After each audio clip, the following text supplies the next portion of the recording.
at that scene. I talked to an employee at a nearby pharmacy who tells me that a couple of kids ran into the pharmacy telling everyone that there was a shooting at the arena. They called 911. The kids then sheltered inside the pharmacy. When police arrived, they told the pharmacy employees to shut down and evacuate. In Las Vegas, a mother and her preteen daughter are dead in an apparent murder-suicide. Police Department Homicide Lieutenant Robert Price. It appears that the mother and daughter came here for a dance competition or a cheer competition.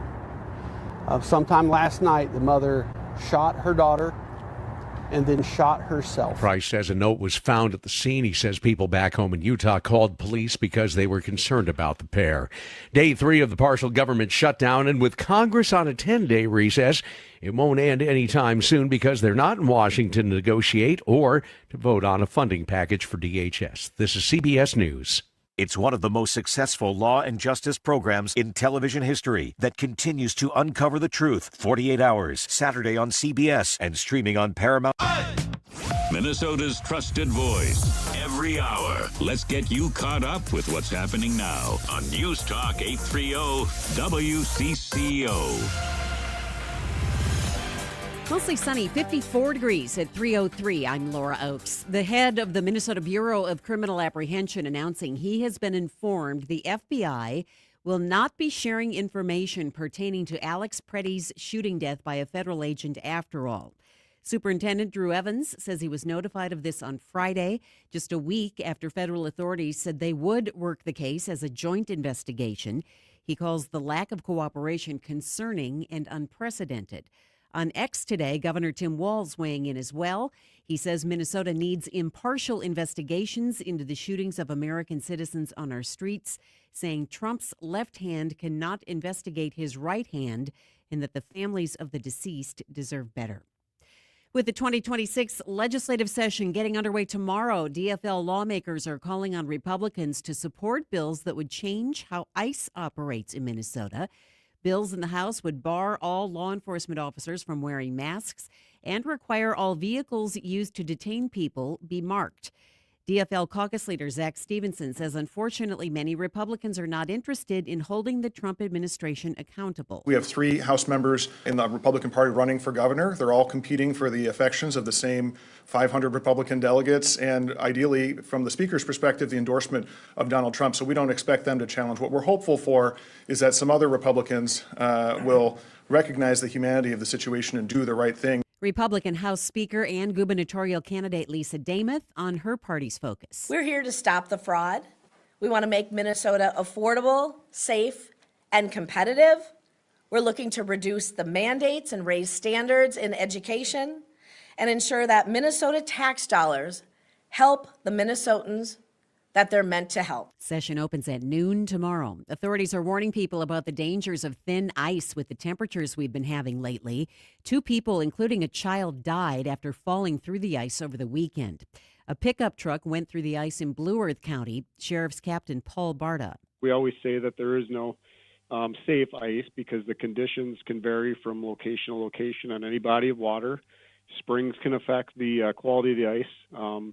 Moving water, like if you have storm drain inlets and outlets or streams, rivers going through lakes, all of that stuff affects the quality of the ice. In the Minnesota Timberwolves, Anthony Edwards scored 32 points to lead his team to the championship of the NBA All-Star Game over the weekend. He also spent a little time with former President Barack Obama, who had a courtside seat in L.A. Yeah, for sure. You always got to put on a show for he my favorite person in the world. We was kicking it yesterday. Me and him, I had a great time yesterday. So I told him I was going to put on a show for him.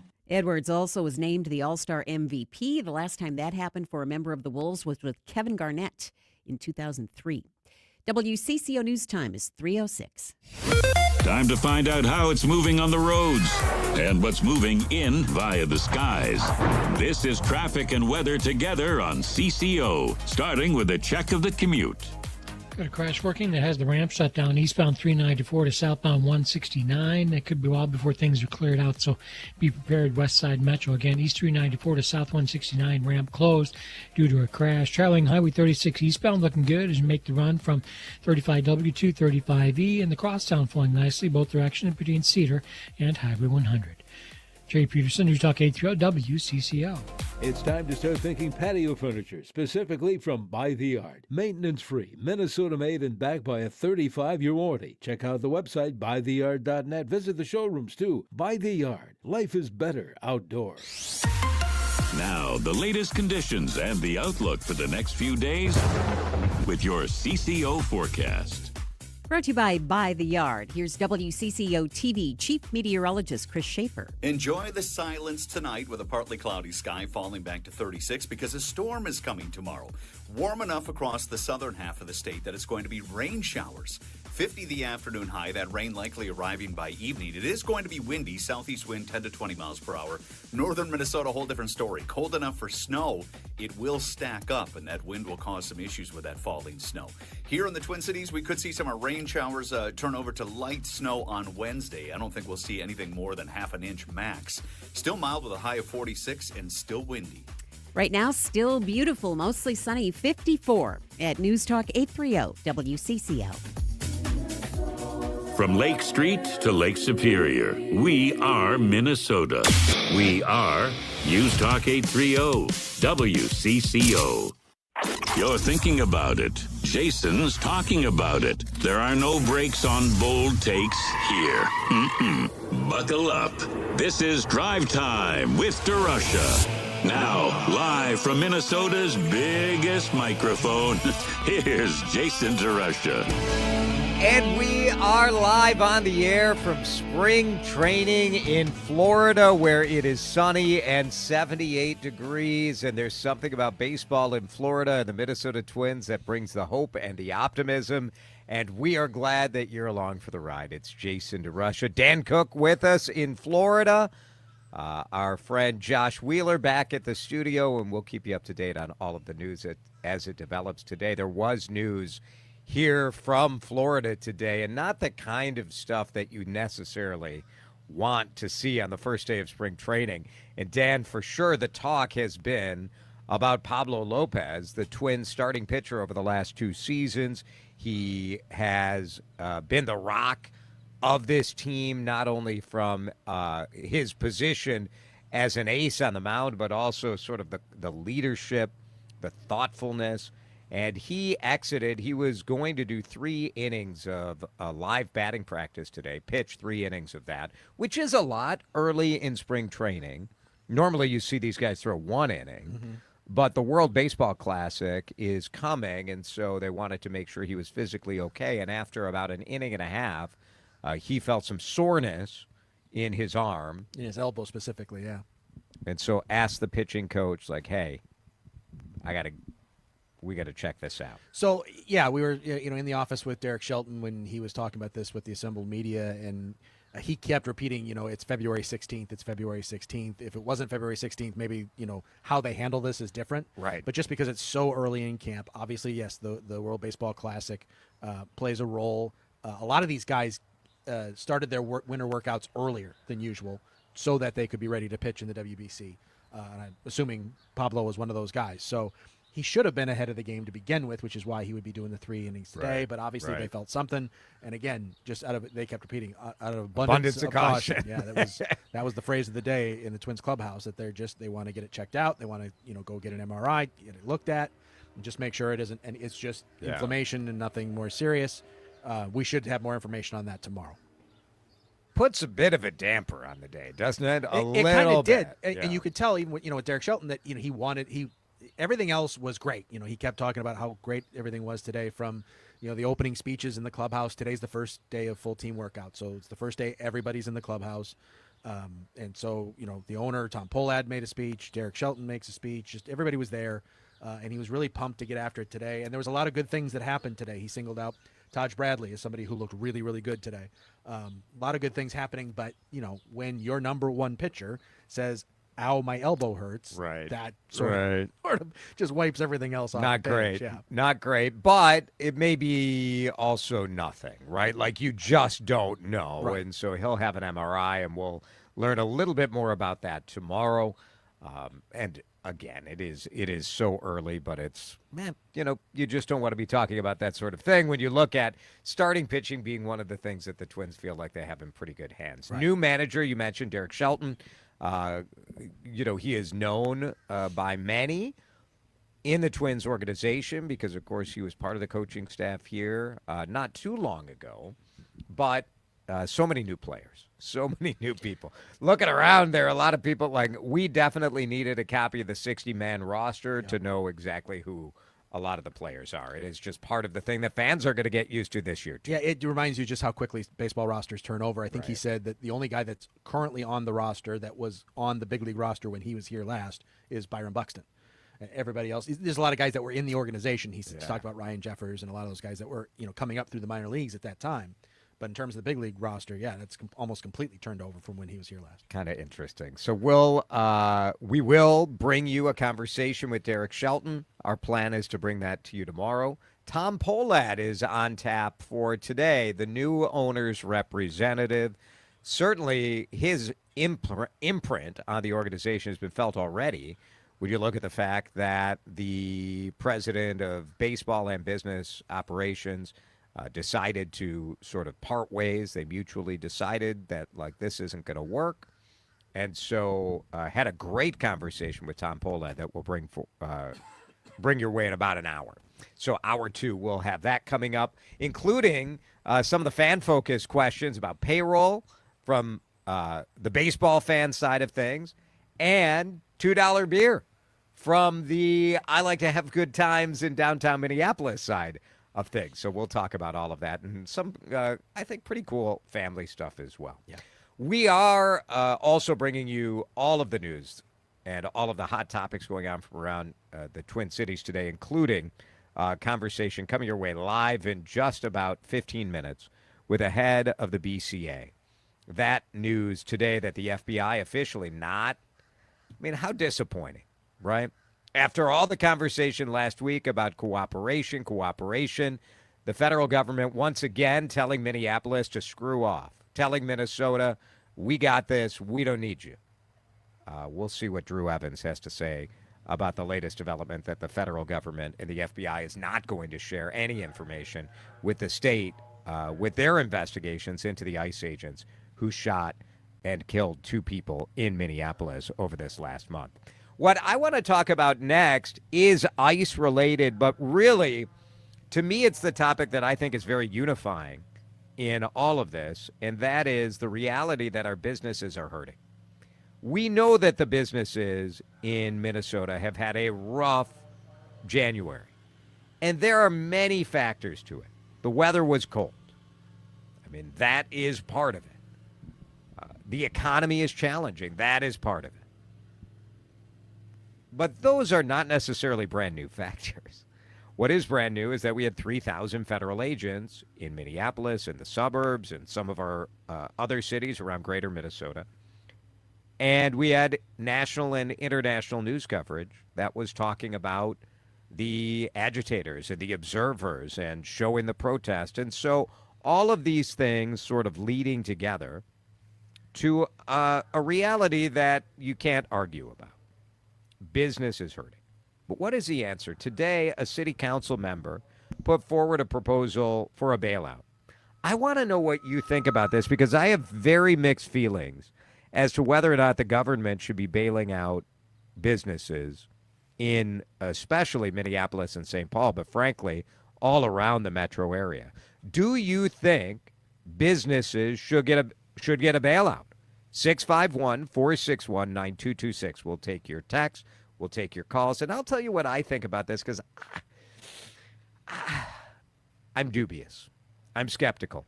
We'll talk about it when we come back. Drive Time live from Lee Health Sports Complex, Hammond Stadium, the home of Minnesota Twins spring training, here on the home for the Minnesota Twins. News Talk 830 WCCO. You're listening to Drive Time with DeRusha, live from Hammond Stadium, presented by the islands, beaches, and neighborhoods of Fort Myers and the Margaritaville Resort at Fort Myers Beach. All right, it's Jason here, and down in Fort Myers, down on the road, I am still staying on track with Livia Weight Control Centers. I have had such success. Livia helped me lose 45 pounds and keep that weight off. But for 15 years, Livia has been doing that for thousands of men and women. And the truth is, we've all been there, right? You're eating well, you're trying your best, you're doing everything right, but sometimes your body changes. Weight loss just feels harder. The energy feels inconsistent. The sleep is not what it used to be, because we know that metabolism isn't just about calories. It's about hormones. It's about stress. It's about muscle and biology. Livia now has a full suite of physician-led hormone and metabolic optimization efforts. The idea is to take the greatest science, the greatest medicine, and just infuse it right into the proven weight loss and GLP-1 programs. It's all personalized just for you. They built a plan for me. They can build a plan for you. It's not about starting over or guessing or trying to do it alone. It's a community of support, medical support. So go to Livia. 855-GO-LIVIA. Get the conversation started. See what might work for you. You can start at livia.com. Get your home into the comfort zone with Metro Heating and Cooling. Metro Plumbing and Drains is here to address all your plumbing and drain repair needs. We prioritize prompt, reliable service tailored to your unique situation. We approach each job with attention to detail and a commitment to lasting solutions. Metro Heating and Cooling of Maplewood. Get your home into the comfort zone with Metro Heating and Cooling. Visit callmetroplumbing.com. Many of our most important memories are made at school. But for children like Victoria, the classroom can be a place of fear and isolation. She wore a bandage over her cleft every day, too shy to speak, too afraid to smile. Everything changed after one life-transforming surgery made possible by Smile Train.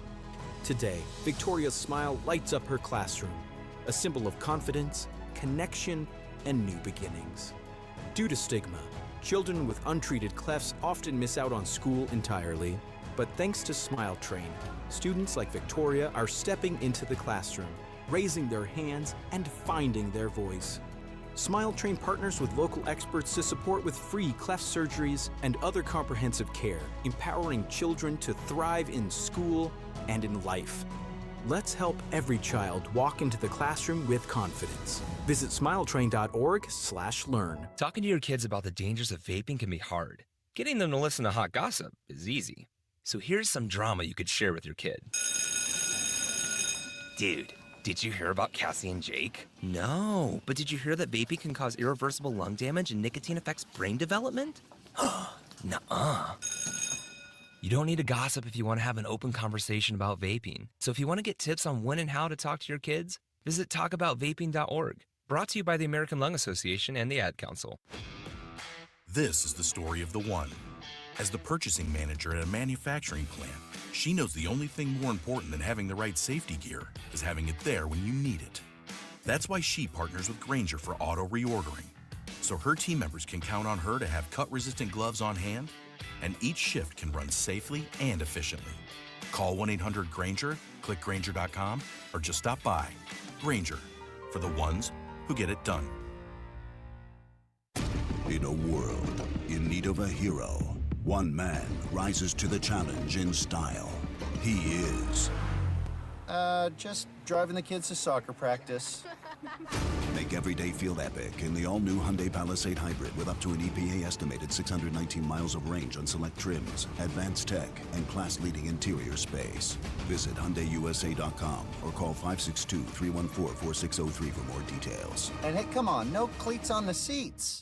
This is Drive Time with DeRusha, live from Hammond Stadium, presented by the islands, beaches, and neighborhoods of Fort Myers and the Margaritaville Resort at Fort Myers Beach.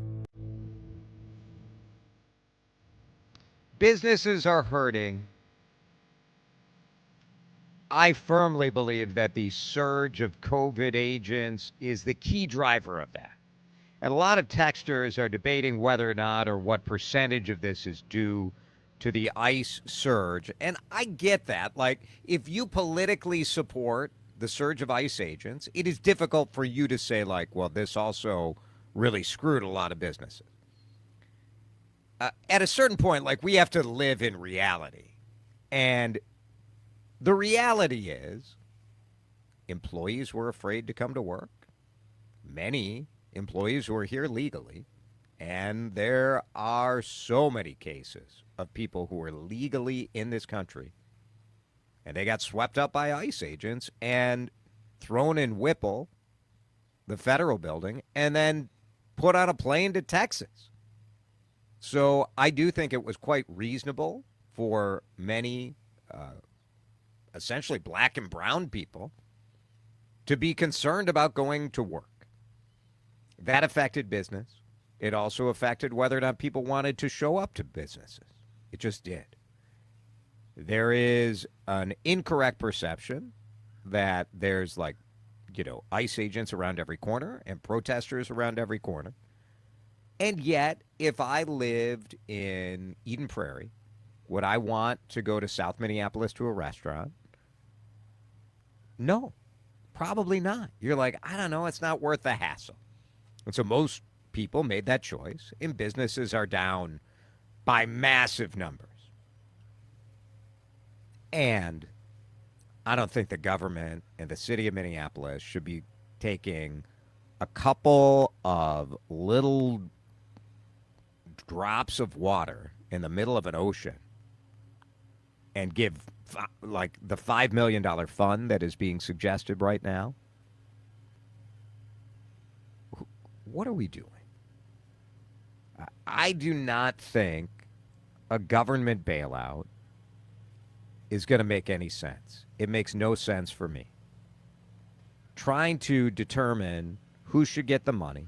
Should it go to minimum wage workers who are afraid to come to work? Should it go to the owners who are having a hard time meeting their rent obligations? Should it go to immigrant-owned businesses? Maybe it should go to how are we even going to figure this out?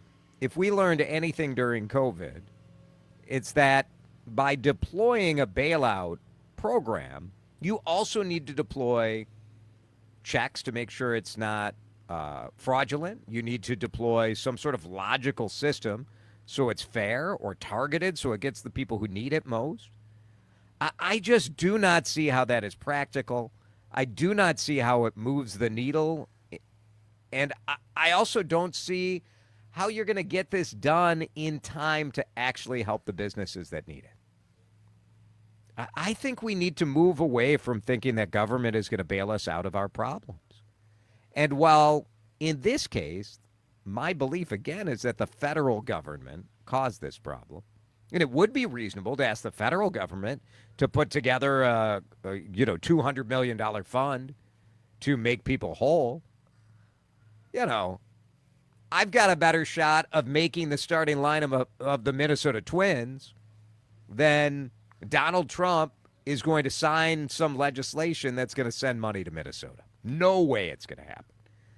So I just think some of this activity around the edge gives false hope that the government's going to come and save you when things go wrong. And to me, it makes no sense. 651-461-9226. Lots of text coming in. It should go to the people who are donating to put these people in office, says someone. Another texter, the government shouldn't bail out businesses. If your company can't survive a month or two of disruption, you might not be the best at managing your assets, and you may not be an essential part of the community. Well, I don't know. I don't know if you guys realize how low margin some of these businesses are. They're making it, a lot of these places are 2 payrolls away from going under. And is that how I would want to run a business? Dan Cook, is that how you would want to run a business? No, of course it isn't how you want to run a business, but the restaurant business is. That's how it is. The restaurant business is. So yeah. It has nothing to do with the quality of the people running it or their ability to run it. It has to do with the nature of that particular business, which is just different than other businesses. So. 507er says, I do support the idea of a government bailout. Maybe have a limit, but the businesses had no control over this one. Trump's army put so much fear into life in Minnesota for 6 weeks that too many businesses lost on his dime.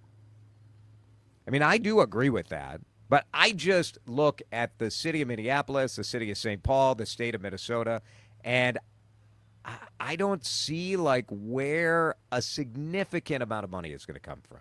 That's the question. I mean, $5 million it's not nothing, but it's close to nothing for the scope of this problem. It's not nothing for sure. I mean, that's a serious chunk of change, even, although the city's budget is obviously a lot larger than that. Look, the state of Minnesota has disaster declarations all the time, right? Yep. We have, and there's money that comes from the federal government involved in that, right? But when we have a significant weather event that wipes people's homes and businesses out, there's money and the ability to deliver that money, as far as we know, without a significant amount of fraud, although, right. That's certainly a valid question. This was something that was completely out of these businesses' control. Through no fault of their own, their business has suffered. And so there's no other entity that can step in and help not make them whole, but at least help keep them afloat other than government. I understand everybody hates government, stepping in and doing stuff. Right. But is government the least efficient way to do it? Maybe, but it's the only way to do it at this point. I mean, I don't know how else you help these people on any kind of scale at all. So I like the idea of helping them. I just, we have a tight state budget issue, right? I mean, we're losing our surplus there. The city's, right. Not flush with cash. So where is this money coming from? Jason Chavez is proposing taking $5 million from a fund that's allocated to supporting some of the downtown assets that the city of Minneapolis owns. So PV Plaza. The convention center. There's already this fund of money, and he would like to reallocate that money. Now, my fear about that is, like, a lot of these downtown Minneapolis assets are not exactly, like, brand new. No. And so taking money from that, what are we solving? I don't know. Or we're just creating another problem someplace else. Many businesses have business interruption insurance. Many restaurants have that. But also, there are many restaurants that, if you're a family-owned immigrant restaurant and you had to be closed for 3 weeks, odds are not great that you have a significant amount of that type of insurance. Tom Holman, a texter said that Minnesota asking to be reimbursed is ridiculous. He said they should be thanking ICE for getting criminal illegal aliens out of Minnesota. And Tom Holman and Fox say no to federal money. I mean, federal money's not coming. No, there's not. It's just not coming. No, it's impossible. So what are we doing? To me, the blame on this goes to the federal government. And I know people want to, and texters are saying it was the protest day. The business is closed. One day. That makes or breaks people. I do think, like, that's just intellectually dishonest. You're so dedicated to the bit, you're going to be like, well, they did this to themselves. Like, okay. Like, look around, right? The government has been bailing out farmers for at least 50 years. Yes. Should they be? I don't know. I mean, that's a fair question. Everybody wants to blame. It's very interesting. The text responses are really blame-focused. I do wonder if people are going to be ready to start talking about solutions. Because if you want to play the this is Tim Walz's fault, this is Jacob Fry's fault game, and then you play the, well, actually, this is Joe Biden's fault for opening the border. And then I will counter you with this is Congress's fault for not passing any immigration reform over 40 years. And then I would say this is actually Adam and Eve's fault, because if we didn't have civilization. Original sin, baby. None of it. I mean, it's so stupid.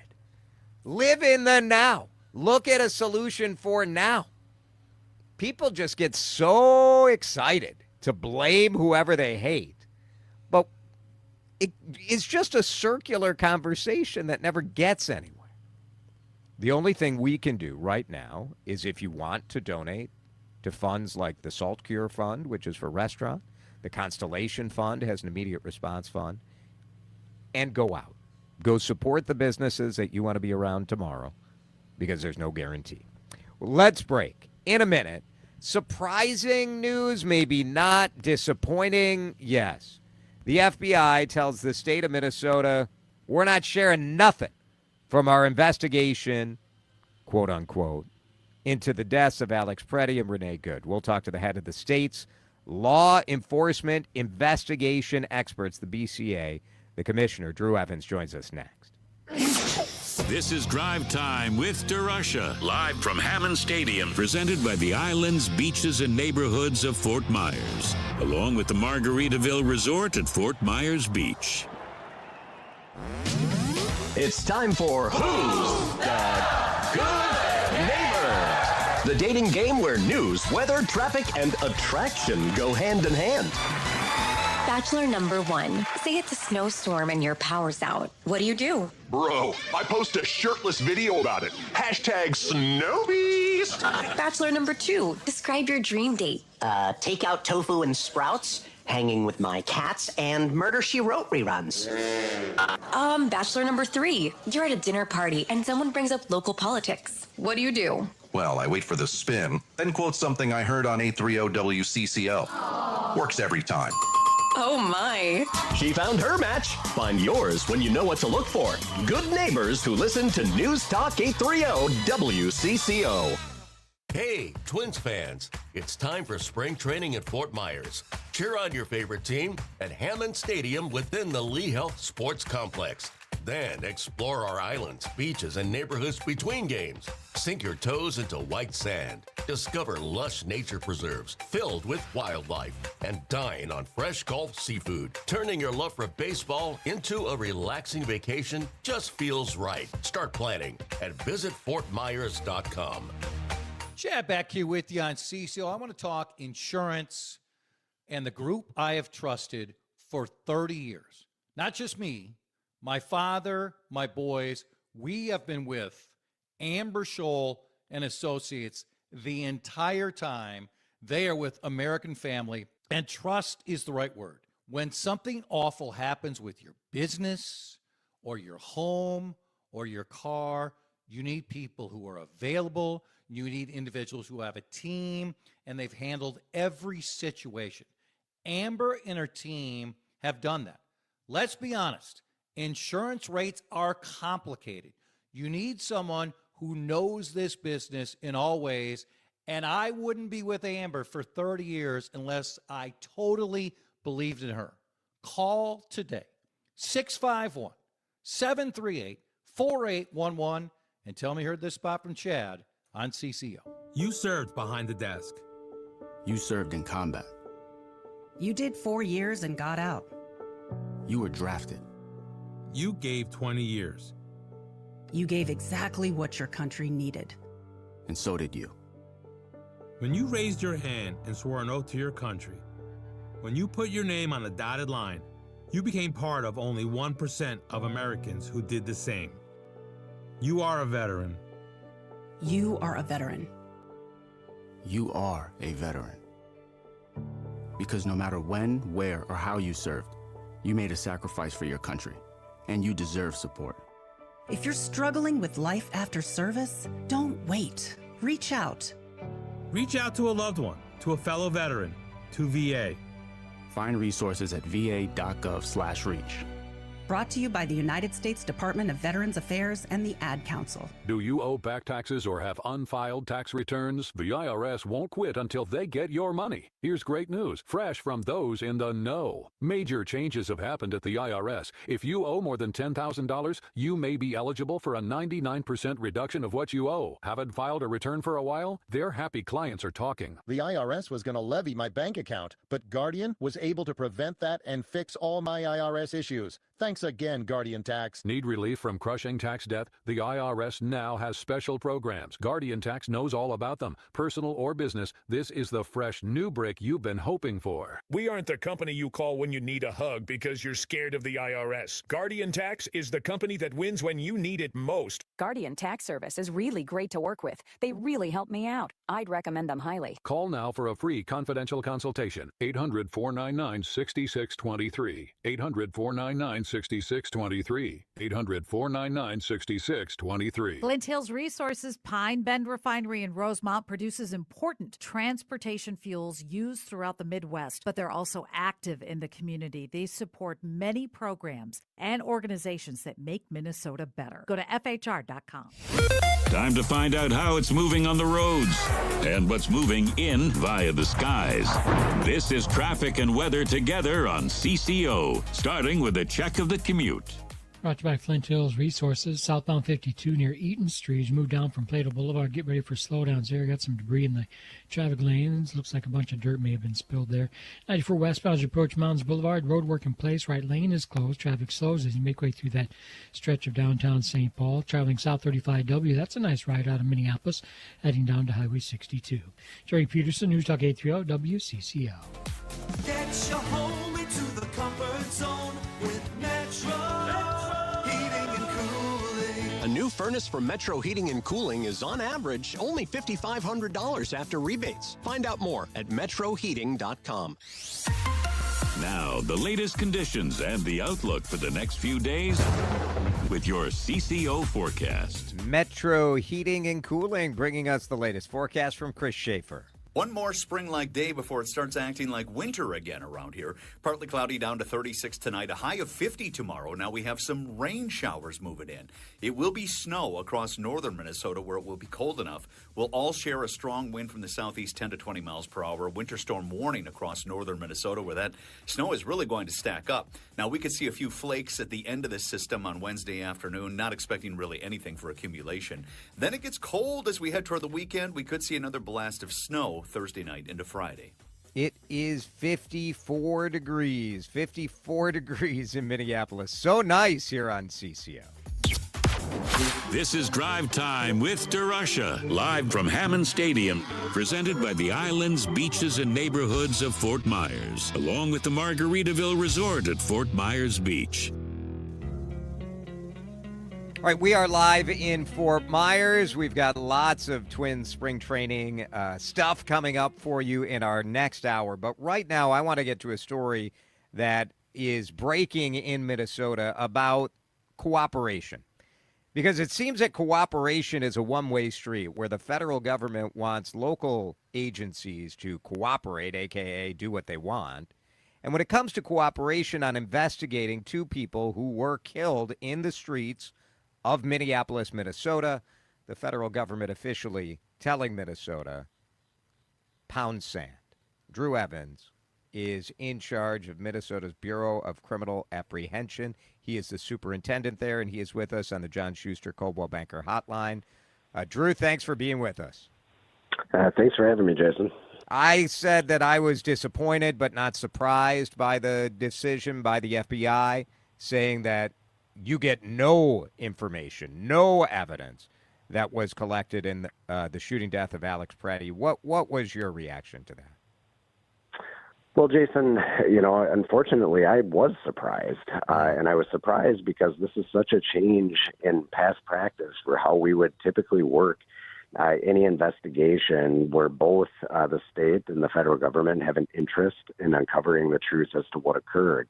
And so my reaction was disappointment and concern because this certainly puts us in a position where it's more difficult to fully and independently and transparently investigate these three different shootings that occurred in Minnesota. So it's disappointing, and I'm hopeful we'll find a path forward to at least share information with each other. But at this point in time, we're going to have to adjust and take a different approach. The lack of sharing information is... I don't know if everyone understands how unusual this is, because you do have cross-agency, cross-state, state-federal. This is pretty routine stuff, isn't it? Yeah, it really is. I mean, the BCA works with our federal partners each and every day, along with our local law enforcement, and it's routine to share information in all types of different cases. Whether it's a human trafficking case, drug investigation, missing persons, we regularly work together on a variety of different types of cases. And, in this particular instance, it's very unusual because we normally would share information back and forth. And the Department of Justice, for some reason, has determined we will not do that in this particular case. The more common scenario... No, go ahead, Jason. Well, the more common scenario as we work is in these types of cases when a local law enforcement officer is involved in an officer-involved shooting. Depending on the particular case, the same team of FBI agents would be involved in those. And when they approach us and say they have an interest in investigating that matter for civil rights examination like they are here, we regularly share information and most commonly work those cases jointly together with them. But this is a different course, obviously. Drew Evans is the superintendent of the Minnesota Bureau of Criminal Apprehension, the BCA, sort of the state investigators. And Drew, what are some of the specific things that the feds have in their possession or have, lab results or whatever? What are some of those things that you do not have access to in these shooting? Two ended up being shooting deaths, but the third was that Julio Sosa Celis, who was shot, and it turned out now the two BCA agents have been suspended, or not BCA, sorry, two ICE agents who said there was a broom and a shovel attack have been suspended because the feds think that they were lying under oath. So what is the sort of information that you don't have access to? Well, that sort of information you just finished there is partly why we need to do such a investigation ourselves, is to uncover the full truth as to what occurred. And some of the information we don't have access to right now would be witness interviews that they may have conducted. We're conducting our own. They haven't even acknowledged or provided specifics as to who the shooters were involved, which I've never encountered in an incident where the law enforcement agencies won't even identify the people that were involved in the incident. Also, that evidence that might be in the laboratory that might be examined by them, which is split now between two different laboratories, which is fine, but sharing the results are important between each of them. The FBI and other federal agencies certainly have very competent laboratories to examine that themselves. But then also, when we look at the Renee Good incident, the car that she was driving, it still hasn't been examined for evidence, and it's in their custody. We would like access to that because the Department of Justice has indicated that they're not conducting an investigation. And so it's important, any of that evidence, if they're not investigating that matter, that we have access to it so that we can conduct a complete investigation, on the state side. Again, both federal and state investigations should occur when appropriate, but that evidence still is really critically important to us to be able to do that complete investigation. Is it your belief that Renee Good's vehicle hasn't been, fully analyzed, or the black box type data that would indicate the, acceleration or any of that the feds haven't even investigated it? Yeah, it's in custody and it's being maintained, but to our knowledge, it has not been examined for forensic evidence. That has not occurred yet. We'd like to do that ourselves. Is there sort of a ticking clock on any of this sort of DNA type evidence or things that would be available that with time passing makes it worse? Well, certainly with any time passing, we want the evidence to be examined as quickly as possible. But I'm very confident. We have great relationships with the FBI locally, and it's being preserved appropriately in this office. And we'll continue to have those good partnerships going forward. But we want access to that evidence. Yeah, I mean, it just seems like such a no-brainer. And I wonder, as we talk with Drew Evans, who is the head of the Minnesota BCA, how does this communication go down? Because obviously you've been in this position for a long time. I've known you for a long time running this agency. When you look at, the relationship that you have with the FBI here and the Department of Justice, the U.S. Attorney's Office, you've had these relationships for years. So how does this communication sort of go down? Yeah, I think what we've done here and why you've seen kind of some changing and moving of the goalposts is we do have those relationships. And there's excellent professionals that are here in Minnesota, both in the United States Attorney's Office and the FBI. And we come to agreements on how to investigate these cases, starting with Renee Good. And why you've seen that changing is there's been direction coming down from headquarters locations, from various leadership telling them to change course. And so that's how they're being instructed on what to do in these processes, the people that are on the ground here. And that's what's created the challenge. we certainly can look at a different approach for investigating, federal agents involved in use of deadly force cases moving forward. But this really was never the process that has been laid out, certainly in Minnesota. And that process is common throughout the United States, that agencies like the BCA would investigate those matters either jointly or with the cooperation of our federal partners. Does the state investigation continue with the information you're able to gather? Yeah, we investigate all types of incidents at the BCA, and the entire purpose of that is to really determine a complete investigation that's transparent, thorough, and independent, and then we present that to prosecutors for review. We don't make any determinations as to what occurred, but we will continue on. Anytime we're lacking evidence in a particular case, that doesn't mean we stop the investigation. It means we do the best with the information that's available to us and think about other ways that we might be able to obtain that evidence. We also will work with the various lawyers involved in these matters to determine if there's other legal mechanisms to gain access to this information. Not to get too conspiratorial about it, but it's hard not to look at this and say, what are they afraid of? What are they hiding from us, and why completely shut down this information? As a citizen of this state, that's how I feel about this, Drew. Well, one of the things that we do think is really important with these cases is that we are transparent about them. That's why we post our findings once they're completed and it's been through the legal process on our website. I certainly think all Minnesotans, all Americans should be able to trust that a thorough, independent process occurs and that there's a level of transparency that shows this. I don't know why decisions are made in this particular case, but what I do know is that we have a force investigations unit in Minnesota that was created for this very purpose, and they do that work very professionally and thoroughly, and then we ensure that the public has access to that information once it's completed, just to ensure that people can see for themselves what was investigated and what occurred. There's a lot of video, and there were a lot of witnesses, and I know you're still gathering that, and you have that email tip, that bca.tips@state.mn.us that people can email if they have information about any of these shootings. But just disappointing to me, and obviously law enforcement should be something that is not political, that isn't subject to the kind of winds of politics, and we should be able to cooperate with different agencies so we all feel like, all right, if a life is taken in our state, we should know what happens. It's pretty simple to me. Yeah, and I think that's exactly right, that law enforcement serves everybody in the state. It is not affiliated with any particular political belief or ideology, that they need to be there to serve everybody. And when a death occurs in our state and when the government is involved in that death, it is really an expectation of Minnesotans in the state to have that complete investigation so that we can know what happened.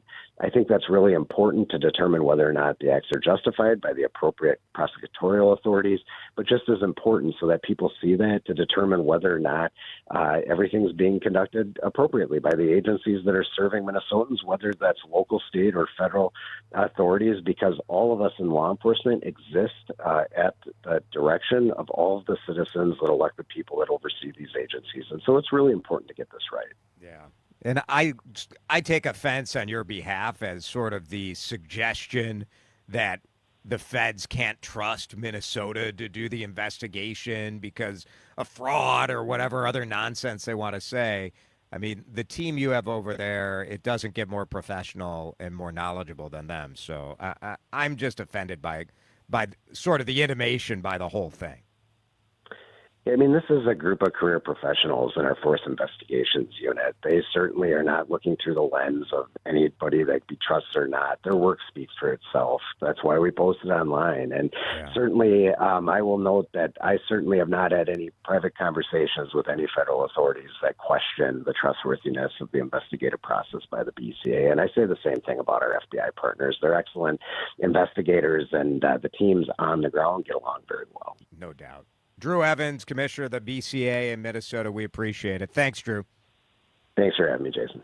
All right, 3:50. We are live in Fort Myers. Some reflections on Dan and my first day here at Twin Spring Trading, including, somebody had pizza for lunch and somebody had a salad. Can you figure out who had what? We'll talk about it next. This is Drive Time with DeRusha, live from Hammond Stadium. Got it! Mine! Let me have it! I got it! Mine! Presented by the islands, beaches, and neighborhoods of Fort Myers and the Margaritaville Resort at Fort Myers Beach. Now, Dan and I both had a little bit of pork for lunch today. And is that pork Minnesota pork? I assume so. They're not raising a lot of pigs down here in Florida. It's Jason. So proud to tell the story of the Minnesota Pork Board, 3,000 family farmers every corner of Minnesota. So, sausage on your pizza, you're helping out. Salami on your salad, yeah, you're supporting that Minnesota pork farmer. TasteWhatPorkCanDo.com is the website where you can find all sorts of recipe inspiration. There's so many ideas there because there's so much that pork can do. Flavor is job one. And when you're looking at a pork chop or a pork tenderloin, the creative ideas are endless. Whatever type of cuisine you want to bring to light, whatever flavor inspires you, boom. Minnesota pork is there for you and your family, lean, high in protein, and oh so delicious. So go to that grocery store, go to that butcher shop, and say, let's have Minnesota pork for dinner tonight. Oh, yeah. At Wealth Enhancement, we believe wealth is in the details. Our team of trusted advisors craft personalized solutions to help you achieve your financial goals. Tune in to the Your Money Show on News Talk 830 WCCO every Sunday from 8 to 9 a.m. or go to wealthenhancement.com to connect with one of our advisors.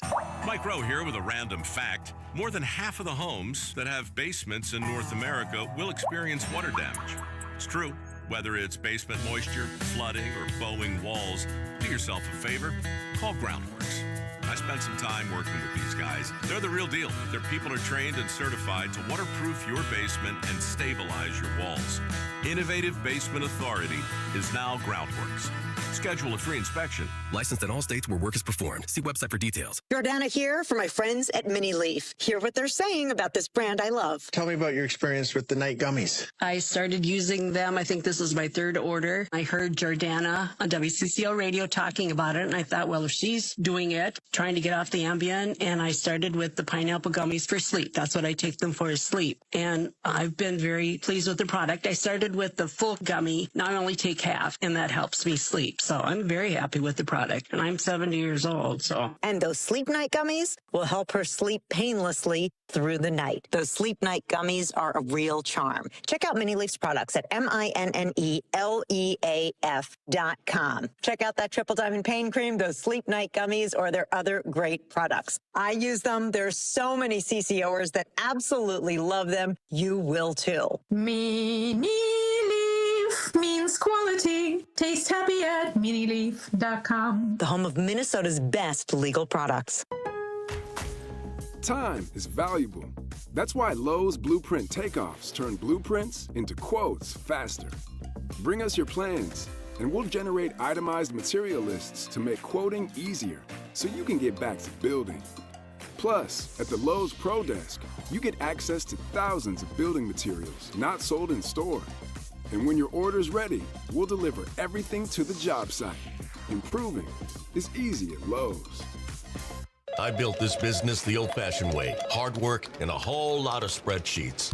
Yeah, about that, I upgraded us to Odoo. Odoo puts everything we need, sales, inventory, accounting, on one connected platform. No more juggling systems, no more headaches. So it all works together? Exactly. Odoo is the all-in-one business software that makes running and passing on a business easier than ever. Take your business into the next generation. Try Odoo free at odoo.com. That's ODOO.com. Time to find out how it's moving on the roads and what's moving in via the skies. This is traffic and weather together on CCO, starting with a check of the commute. Debris into the traffic lanes. Highway 52 southbound move past Plato Boulevard, causing some slowing. West 94 near Mounds Boulevard, the roadwork in the right lane that has been cleared out of the way for you. All lanes are opened up and moving at light level. Speeds at the posted. Up on the north side, you'll find West 694 slowing between Highway 10 and Silver Lake Road. Jerry Peterson, News Talk 830 WCCO. A dry winter can cause cracked, itchy skin and sore throats. Getting a whole home humidifier from Metro Heating and Cooling can help you get in the comfort zone on price and performance. Visit metroheating.com. Metro Heating and Cooling. Now, Now, the latest conditions and the outlook for the next few days with your CCO forecast. All right, forecast brought to you by Metro Heating and Cooling. And tonight, partly cloudy, only down to 36, above freezing. How about that? Tomorrow, high is 50. Rain by evening. The rain will turn to snow perhaps on Wednesday. 46 the high, less than half an inch. Thursday, we keep an eye on things, though. Right now, enjoy the sunshine. 54 in Brooklyn Park on CCO.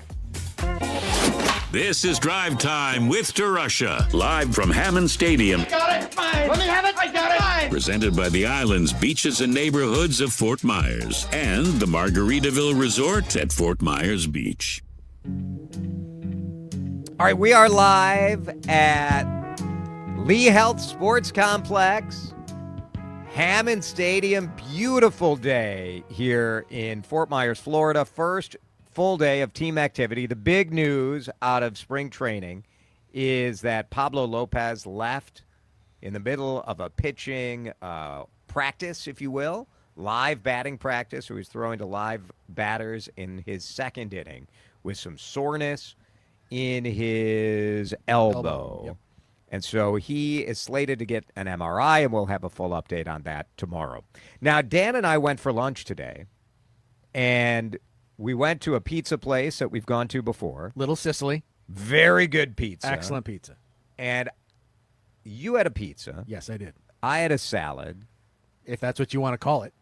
What I believe I had was an Italian hoagie without a bread on a pile of lettuce. That's what it seemed like, yeah. There was so much salami incredible. and cheese on this thing. This salad cost more than my pizza did.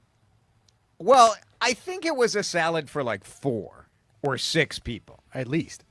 I don't know. It was absolutely crazy. It was bonkers. The wildest thing is the dichotomy between the music they were playing in the main room and what I heard out of the kitchen.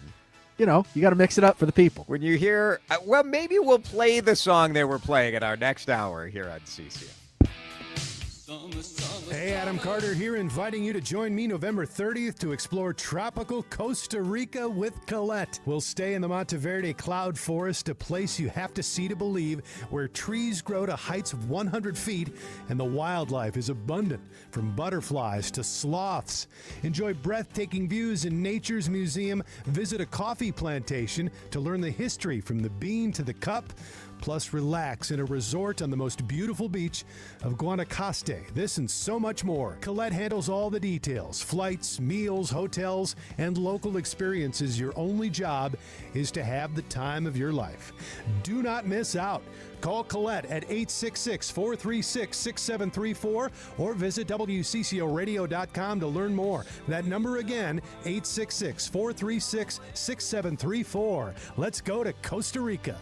My name is Whitney Allen, and I'm a widow. My husband, Ryan, died. We never thought we'd ever have to use life insurance, but the unexpected happened. With Ethos, signing up was fast and 100% online. You can get a quote in seconds, apply in minutes, and get same-day coverage. No medical exams, and you can get up to $3 million worth of coverage. I'm grateful we were prepared. Get your free quote at ethos.com/radio. That's ethos.com/radio. Paid spokesperson. Staples has hot deals and super low prices on everything for your business. And right now, brand your business at Staples with up to 30% off custom labels. Exclusions apply. Shop Staples in-store, online, or in the app. Ends 4/18. Visit staples.com/print for details.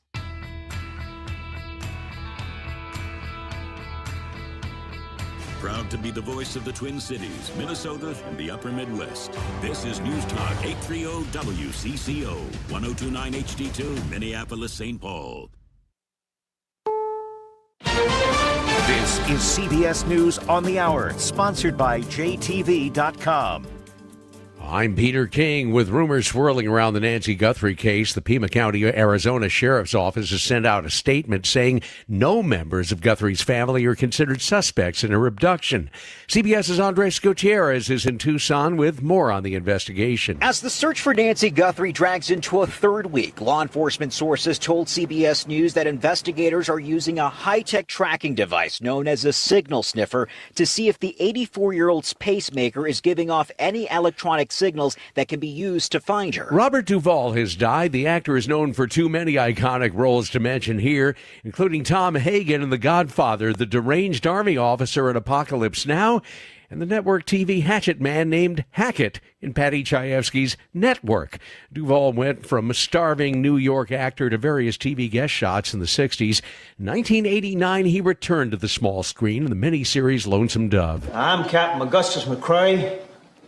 This is Captain Woodrow F. Call. Now, if you care to turn around, you can see how we looked when we was younger, and the people around here wanted to make us senator. Duvall was nominated for 6 Oscars, winning one for Best Actor in the 1983 film Tender Mercies. Robert Duvall was 95. In Providence, Rhode Island, a President's Day youth hockey game has been interrupted by gunfire. WPRI TV's Kim Kalunian is there. There was a high school boys hockey game happening inside that arena at the time these shots rang out. What we've been able to confirm is that the suspect is dead. One other person is dead. 4 other people were injured. Investigators say they're trying to determine if this was a domestic incident. A first-of-its-kind trial is underway in Georgia. The father of an accused school shooter faces charges of murder and manslaughter. Prosecutors say Colin Gray bought the gun that his son used to kill 4 people. Barrow County DA Brad Smith. This is not a case about holding parents accountable for what their children do. That's not what this case is about.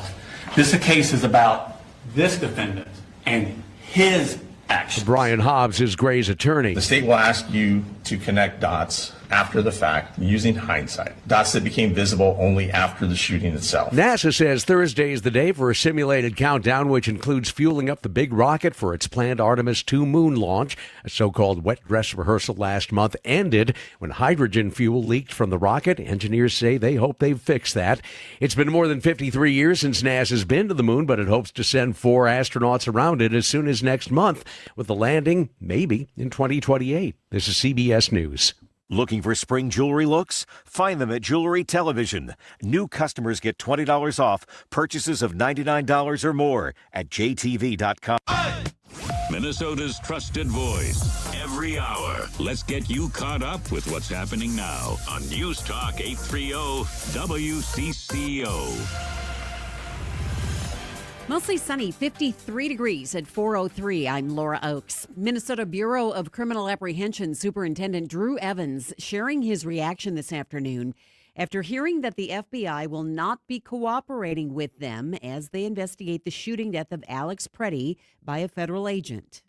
Well, Jason, unfortunately, I was surprised. And I was surprised because this is such a change in past practice for how we would typically work any investigation where both the state and the federal government have an interest in uncovering the truth as to what occurred. Evans speaking with Jason about the decision, which he says they just learned about on Friday. This certainly puts us in a position where it's more difficult to fully and independently and transparently investigate these 3 different shootings that occurred in Minnesota.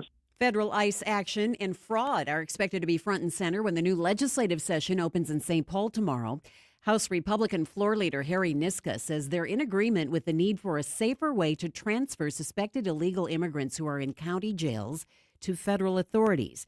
He says they support the idea of handling those transfers inside the jails. We would love to work with Democrats on ways to make sure that those criminal illegal immigrants get transferred in that kind of a safe circumstance instead of being out in the community where federal immigration enforcement has to go surveil them, try to take them down, try to apprehend them out in the public. Meanwhile, DFL lawmakers are calling on their Republican counterparts to support bills that would keep federal agents out of schools and daycares, bar any law enforcement officers from wearing masks, and require any vehicles used to detain people to be clearly marked. There are no Republican co-authors on those bills. State Senator Erin May Quaid says so far they have been silent. The average Minnesota 10th grader actually has done more to stand up to this federal occupation than any state Republican lawmaker, and that is shameful. And another issue likely on the table, gun safety in reaction to the Annunciation Church shooting.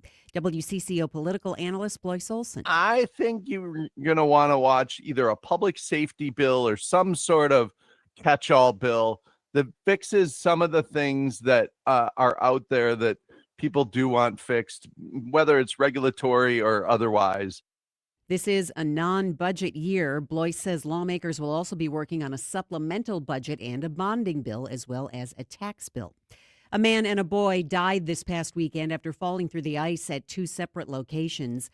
And in Blue Earth County, a truck went through the ice, but the driver did make it out safely. Sheriff's Captain Paul Barta. You throw in, modern days with different runoff systems and streams and inlets and storm drains and stuff like that. Yeah, I mean, you can just get some rapidly changing conditions, especially on rivers and streams, and people venture out on those. That's, as you said or suggested, that's a far different situation even than your typical lake type of or lake or pond, ice structure. The Minnesota DNR has information online that shows how much weight ice can hold, adding that no ice is ever completely safe. WCCO News Times, 4:06. Time to find out how it's moving on the roads and what's moving in via the skies. This is traffic and weather together on CCO, starting with a check of the commute. Slowdowns place, South 35W, 106th Street, as you head down to Highway 13, 494, slowing both directions between the Bush Lake Roads and Penn Avenue. Up on the north side of the Metro 10 westbound, flowing nicely as you make way from 35W all the way up into downtown Anoka. Jerry Peterson, News Talk 830 WCCO. Washburn-McCreevy Funeral Chapels and Cremation Services has been providing compassionate and personalized service for over 160 years. Honor your loved one and ensure your own wishes are met. Call 612-377-2203 or visit washburnmccreevy.com. Now, the latest conditions and the outlook for the next few days with your CCO forecast. Brought to you by Washburn McCreevy Funeral, Cremation, and Pre-Planning Services. Here's WCCO TV Chief Meteorologist Chris Schaefer. Enjoy the silence tonight with a partly cloudy sky falling back to 36 because a storm is coming tomorrow. Warm enough across the southern half of the state that it's going to be rain showers. 50 the afternoon high, that rain likely arriving by evening. It is going to be windy, southeast wind 10 to 20 miles per hour. Northern Minnesota, a whole different story. Cold enough for snow. It will stack up. Here in the Twin Cities, we could see some rain showers turn over to light snow on Wednesday. I don't think we'll see anything more than half an inch max. Still mild with a high of 46 and still windy. Beautiful right now, mostly sunny, 53 at News Talk 830 WCCO. First for the alert, best for the conversation. News Talk 830 WCCO. Good questions. Topics you'll probably talk about at dinner. Places to go for dinner. This is the Ride Home Reimagined. Welcome to Drive Time with DeRusha. Now, here's Jason DeRusha. Well, it sounds beautiful in the Twin Cities today. It is more beautiful in Fort Myers, Florida. We are live at Minnesota Twins spring training. It is so fun to be down here every year. It's Jason, Drive Time with DeRusha, along with Dan Cook on location in Fort Myers, Florida. If you're watching on our video stream, I don't know, do you want to see this or not? Do you want to see a live picture of Hammond Stadium inside the Lee Health Sports Complex where the Minnesota Twins play? Or does it just make you sad that you're not surrounded by palm trees and sun shining and all of that? I think when it's 50 degrees up in Minneapolis, you absolutely have no problem seeing how beautiful it is down here. Later this week when it's 19 and snowing, it might be a little bit more annoying. A little more annoying for sure. In about 25 minutes or so, we will have a conversation with the new owner's representative for the Minnesota Twins, Tom Pohlad. Great conversation with Tom about the challenges the team faces and what he said to the players in a very unusual owner address at the whole team meeting early this morning. That does not normally happen for the Minnesota Twins. It is rare throughout baseball, but it did happen this morning, and Tom Pohlad will talk to us about what he said to the team. We'll have that for you coming up at about 4:30. First, though, it is President's Day, and I don't know if most of you had the day off work. I hope Josh Wheeler back at the station took advantage of the free parking meters. Josh, you didn't feed the meter, did you? No. Nope. All right, very good. One of the best things about a national holiday, I think, for those of us who work in downtown is free parking. Without question. Right? Without question. Which I think, in this case, President's Day, it is legitimate to talk about the fact that, like, you got a mattress on sale or you got free parking. Sure. Because the whole purpose of this holiday being on this day was to, like, be better for business and to allow people to take time off work and have a vacation, so enjoy the freebies is what I'm saying. So good for you, Josh. My question to you about President's Day is something I was thinking about this morning. Would you want your kid to grow up to be president or grandkid or whatever? 651-461-9226. Pretty simple. Would you want your kid to be president? Because when I was a kid, I know this is going to shock you, that I had delusions of grandeur as a young child. And I thought I wanted to be president. When I was a kid in the early 80s, the president was Ronald Reagan. And so that is the first president I remember as a child. And I thought Ronald Reagan was the coolest. I thought he was the coolest. And when I was in middle school, my parents gave me like a George Bush Sr., like silver coin. So like, I know today you have Donald Trump himself selling this nonsense. Back then it was the Franklin Mint, right? You'd be watching TV late at night. The Franklin Mint presents presidential coin. Some nonsense like that. And my parents got it for me for my birthday. When I went off to college, I majored in political science.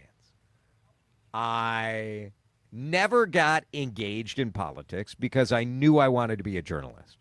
And in fact, a high school friend reached out to me. She saw one of my appearances on CNN where I was talking about what was going on here in the Twin Cities, and she lives in Chicago. She said that she remembered when I was in, like, junior high and had to do part of, like, a government class is you had to volunteer for a political campaign. And she remembered that I volunteered for something for, like, the library board because I refused to affiliate myself with a political party, which is quite hilarious for those of you who think I'm either MAGA or a raging leftist. I volunteered for the library board because I wanted the nonsense. I didn't want the drama. But today, when I look at my own kids, my son Sam went to Illinois Boys State, ran for office at Boys State, and was elected. And honestly, it concerned me. It concerned me. You thought he'd catch the bug? He did catch the bug. He liked being a leader. He liked learning how to rally people to support your cause. He liked it. And my immediate thought, I feel sort of guilty about it because my immediate thought was, please don't let this kid get the bug to run for office. And I feel bad about that because if we want this country to be what we all believe it can be, we need good people to want to go into politics. But would you, Dan, would you want your nephew? Well, look, when you and I were growing up, that notion of, some young kid could grow up to be president one day was an aspirational thing. That we talked about that, is absolutely anybody can go from complete anonymity to being the leader of the free world because that's what this country allows folks to do, or that was the aspiration for what this country allowed people to do. And I think politics has become so toxic, and this isn't anti-Trump because it's not. He's part of an issue, but he's not the issue. That we say it all the time now. Why would anybody want to run for office? Look what they do to you. Look what they make you do. Look the kind of person that you have to be in order to win office. Why would anybody want to subject themselves to that? That's now the thing. So we've gone from anybody can grow up to be president to why would anybody? And that, to me, that's a much bigger question about what our culture has become when it comes to politics than it is, the nature of that specific office itself. I would love to be able to get back to that aspirational idea. I would love to think that my nephew could run for office and become president, because anybody can run for office and become president. And isn't that a good thing? Right. To be in a country where you don't have to, be part of a specific elite in order to make it to the top, that anybody can do it if they're, there's luck involved, obviously, but you know what I'm saying? Yeah. That it's available to everybody. Like, That's I'd right. love for us as a culture to be able to get back to that. I don't know how we get from how toxic it is now back to that, but that's what I would love to say is the truth. The latest polling that I found on that found more and more Americans, a growing proportion, feel as I do, that they would not want their child to be president of the United States. 6 in 10 Americans, 60%, say, no, I would not want my child or grandchild to grow up to be president. And in 2018, this Marist poll found 54% said no. So that's a significant change. And I suspect this poll was done in 2024. So I suspect the numbers are even worse. Yeah. It is partially because of the cost of service, where the cost now is nonstop abuse by people. And this idea that, like, oh, well, you signed up for this, so too bad. I'm going to personally attack you. I'm going to attack your family. I'm going to post awful photos of you and drag you at every chance I get. And it is a growing challenge to separate, like, the miscreants of the world from the regular people that you really are serving and making a difference from. It is one of the negatives, I think, of social media, that everyone having access to the town square is a good thing, but everyone feeling like they have a right to, like, your mind space or your attention individually, I think, is part of the problem. You said that, being in politics or being, subjects you to attacks all the time. I would also posit that we require you to be attacking all the time. And that's not good for the soul. That's not good for the spirit. That's not good for any of us. Because, and again, this is not to drag Trump as being significant, the sole part of this. Yeah. But, what a lot of people love about the president is his relentless attacks on his perceived enemies. Right. That frees other people up to feel like they can do that because, look, the president can do it. Why can't I do it?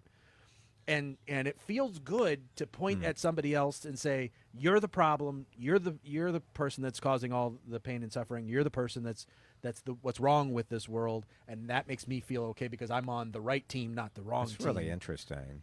And that again, we want that. It's never that simple. It's never that easy, but we love to simplify it and make it that it's because then we can take ourselves off the hook completely. And I hate that about it too. On YouTube, DR Doulis says our politics have become like third world countries with such a radical mindset where the goal is to wreck the other side in any way you can. Yeah, I mean, that's kind of what I was saying. It's that relentless attack mode. Yes, you are also being attacked the whole time and in gross ways, but you're also almost required to. If you don't attack the other side these days, then you're a compromiser, you're a flip-flopper, you're somebody who needs to be primaried because you're not attacking the other side. Now, a texter points out that there are lots of good opportunities to do good things without aspiring to the highest office. I would say that the same sentiment that has people not interested in their kids becoming president of the United States would apply to mayor or city council person. Like, whatever the position is. I mean, in Minnesota, we had state representative who was assassinated. So, I don't know. I mean, we can't let evil win. We can't let the people who want to make this a punching bag and want to make politicians the enemy, we cannot let them win. And reality is reality. It's a little bit of both. We're going to break in a minute. As we continue live from Hammond Stadium, we're 10 minutes away from Tom Pohlad, a one-on-one, 10 minutes with Tom talking about the future of the Twins, talking about payroll, talking about $2 beers. All of that is coming up in a couple minutes. But when we come back, we will talk about Mogmaxing? What is it? That's coming up next. This is Drive Time with DeRusha, live from Hammond Stadium, presented by the islands, beaches, and neighborhoods of Fort Myers, along with the Margaritaville Resort at Fort Myers Beach. All right, before I came down here to Fort Myers, I went to see my friends at J.H. & Sons at the Galleria in Edina, and oh my goodness, it was so great to see them and see some of the new spring clothing that is arriving already. But boy, if you've been on the fence about going out to J.H. & Sons, now is your time, and here's why. They have just about everything in the store on massive clearance. Now, the quality of clothing that J.H. & Sons has is through the roof. Absolutely beautiful stuff from the greatest staff in the Twin Cities, Chuck, Bryce, Kevin, and more. This team is top-notch. But right now, they got to get this stuff out of here because they have all sorts of new spring clothing, different fabrics, different colors, different designs all coming in, and so they have to make some room. I saw fall and winter sports coats for $300. I saw top-of-the-line denim, and kind of, that in-between from, like, jeans and dress pants. Oh, and I love this stuff. I'm wearing a pair right now. $99. It'd be the best pair of pants you ever own. Go check it out.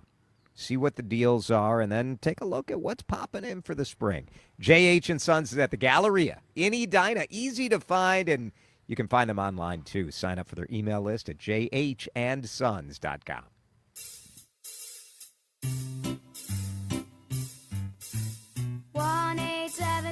Cars for Kids.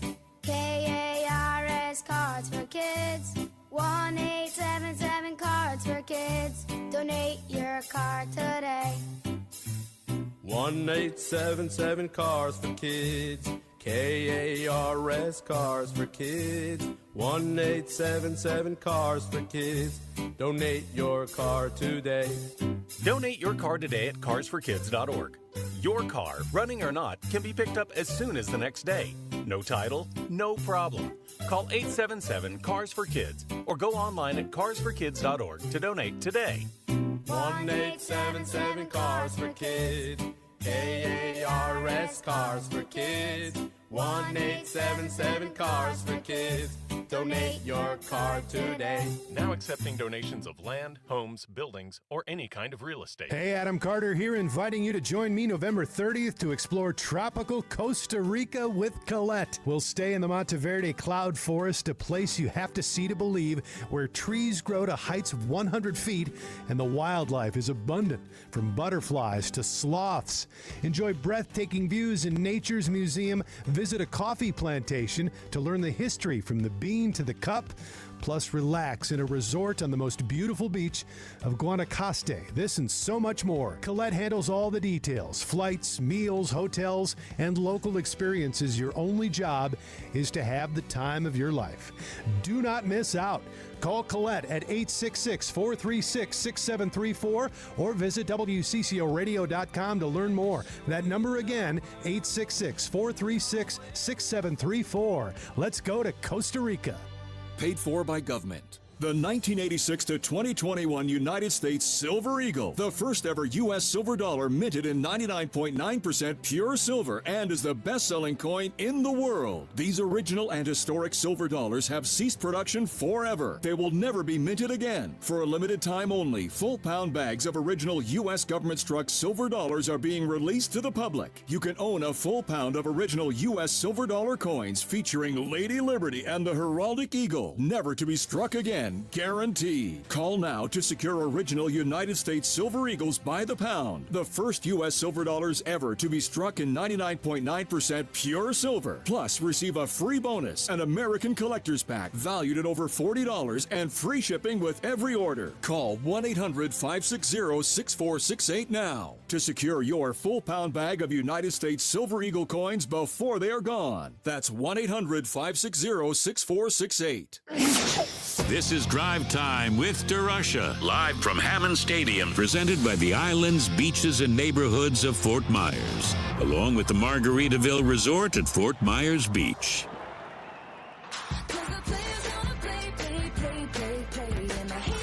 So in our ongoing mission to teach you what the kids are talking about, we present what in the heck is mogging.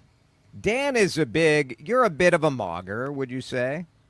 No, I wouldn't say that. No? No. Mog maxing. I mean, I feel like an idiot even saying these things, but I've heard some of this from my 18-year-old bro son. My son, Sam, is he part of the manosphere? Perhaps. So you may have heard, or if you're lucky, you may not have heard some of this new terminology. And mogging means to visibly outshine them. So if you're mogging someone, that's better. That's better than like just regular stuff. And so the reason we sort of need to know what these terms are is because politicians start using it, because the social media accounts of your elected officials are run by 22-year-old boys, mostly, and some 22-year-old girls. Or they're run by 45-year-olds who are trying to act like they're 22 years old to appeal to the younger demographic. Yep. So North Carolina Governor Roy Cooper is running for Senate. The campaign account posted that he was vote maxing. The Republican National Committee released a statement praising the president for jobs maxing the economy. Ugh. A sports betting company wrote that NBA superstar LeBron James, who was goofing around before a game, was gesture maxing. Okay. Now, America's teachers are explaining sort of what the terminology that's showing up in their classroom, because this is how they make money on TikTok. And here is one of those teachers explaining the term. Words kids are saying nowadays and what they mean. Mog. Mogging. Mogged. Bro is a mog. Yo, watch me mog. Dude, mogging. Mog. What does it mean? Let me tell you. I hear this word probably 3 times a day. Okay? Mogging. It means that you look better than someone, you perform better than someone, you're more attractive than someone. Yeah. You're basically dominating someone with your looks, with your height, with your ability. Basically, you're just saying like, hey, watch me mog, or like bro's mogging. Right. He is so, the most all elite. right. So you get the idea. Dan Cook. Do I have to? Will you start incorporating mogging into your vocabulary? No. Why not? Because I'm over the age of 50, and it would be completely disingenuous for me to even attempt it at this point. There is this live streamer, Clavicular, who this guy ran into another dude on a college campus, and this dude was more muscular than him. And so the explanation was that he was frame mogged, which makes no sense until you see the video where, like, this dude looks like a triangle. His shoulders are so broad. Has the Gold's Gym look? Yes. So he was frame mogged. I don't know what I want you to do with this information, but I do. The language is always evolving. We all come up with new words, new terms all the time. Sometimes evolution swings and misses. I just think you're mad, Dan, that now that I shave my beard, I am jawline mogging you. I mean, that's right. Thanks, Josh. My jawline is just mogging like you wouldn't believe. Chiseled jawline. Oh, my goodness. Tell you what I'm going to do with that jawline. Yeah. Mogging. I'm just glad there's a term. I've been mogging you people for decades. You didn't even know it. Didn't even know it. Didn't even know what it just happened. There's no off switch on it. Mogging. Ridiculous. All right, we're going to break in a minute. A conversation with the Pohlad on campus. Is he mogging in some way? He did have his 3 young sons. He did. And, man, how nerdy would it be if I had mentioned the term mogging to like a 9th grader, a 7th grader, and a 6th grader? You'd have gotten a look for sure. Oof. Hard no. Tom Pohlad will join us on the show live from spring training in Fort Myers in just a minute here on CCO. This is Drive Time with DeRusha, live from Hammond Stadium, presented by the islands, beaches, and neighborhoods of Fort Myers and the Margaritaville Resort at Fort Myers Beach. If today got away from you a little bit, meetings ran long. Before we leave, can I just ask a quick question? Headlines ran wild. This just in. Our top story tonight, live at 11. Breaking news. Now at 11. Your social media feed is like drinking from a fire hose. And somehow it's already evening.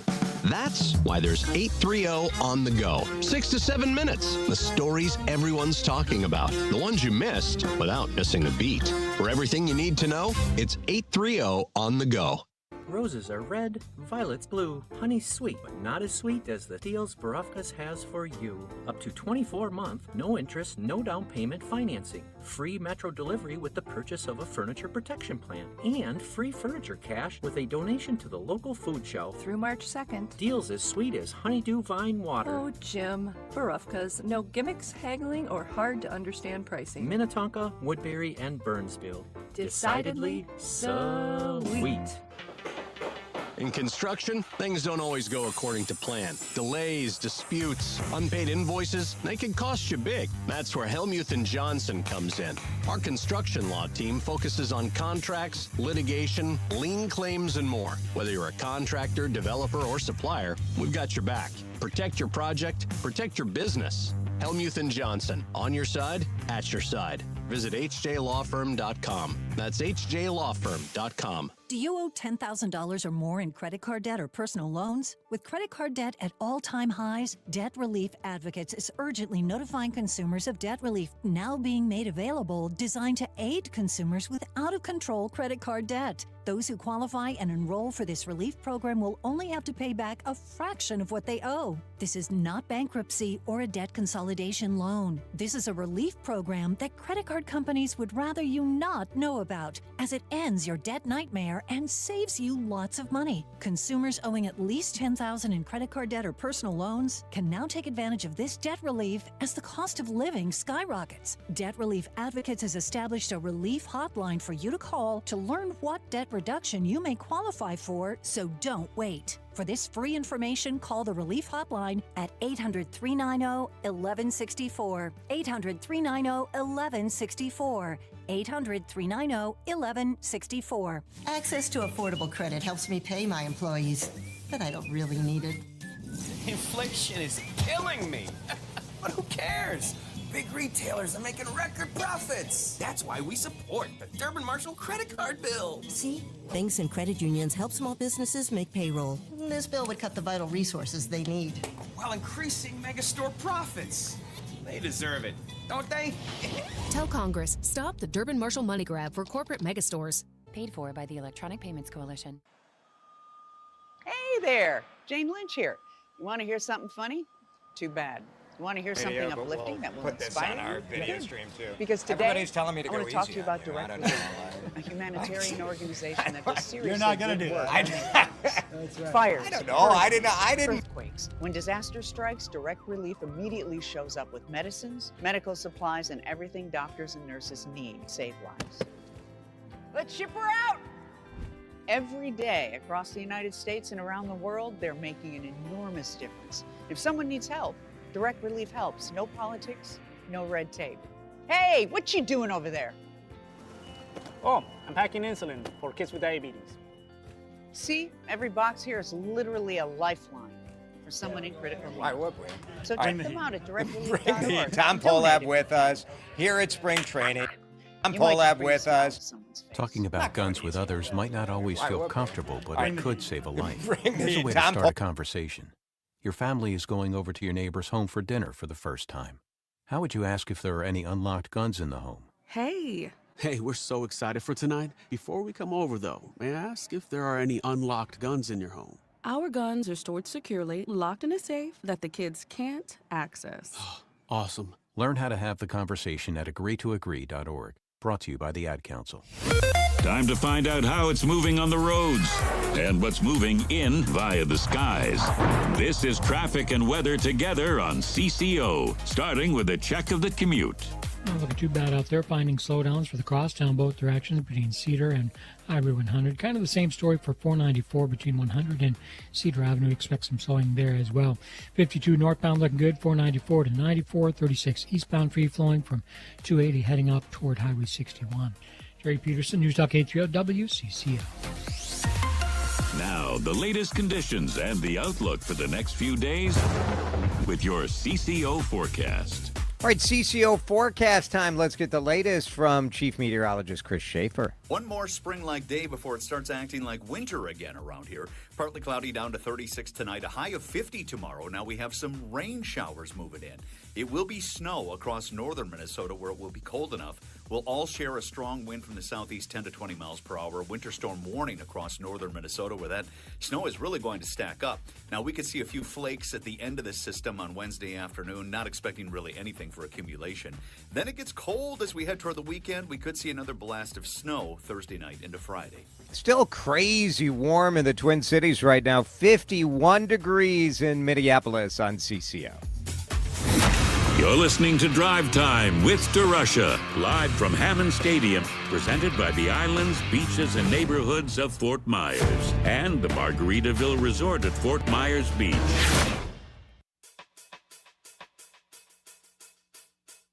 Tom Pohlad with us here at spring training. You've got the whole family down here, and I know that you talked to the team on this first day of the big practice. I don't know of another owner that has ever done that before. Why was that important to you? Well, first of all, I have to give credit where it's due. There are other owners that do that, and one of the other owners was the one that suggested that I address the team. So I have to give that gentleman credit. I'm not going to tell you who. You're not going to say who. But listen, I think this organization has been through a lot the last couple of years, and Shelty and I wanted to come out of the gate strong and set expectations, set the tone for what we're trying to build here. And we're trying to build a championship caliber organization. That doesn't happen in one season, but it does start with one season.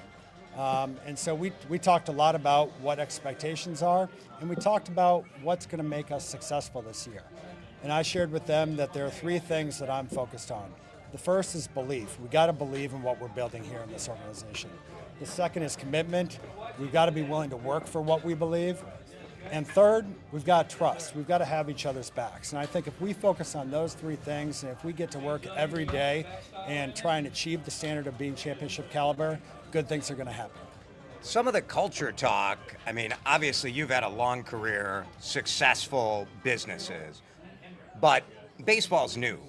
Do those things apply, you think? I do.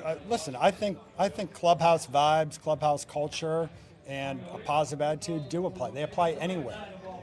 And I think, hindsight being 2020, our culture was missing something the last couple of years, and we're trying to do something different this year.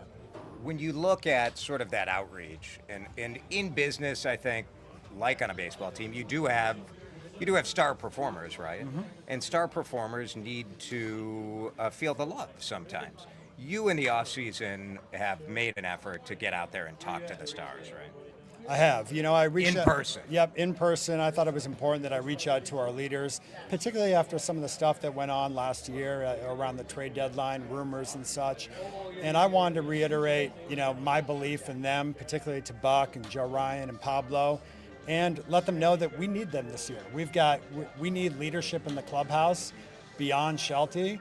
The fact of the matter is we got a lot of young talent that are hungry and that want to prove themselves and help this organization be successful. But they need models and mentors to help them understand how to be successful, and I think that's where those guys come into play. Byron Buxton was so clear at the All-Star game when he said he wanted to be a Minnesota Twin for life.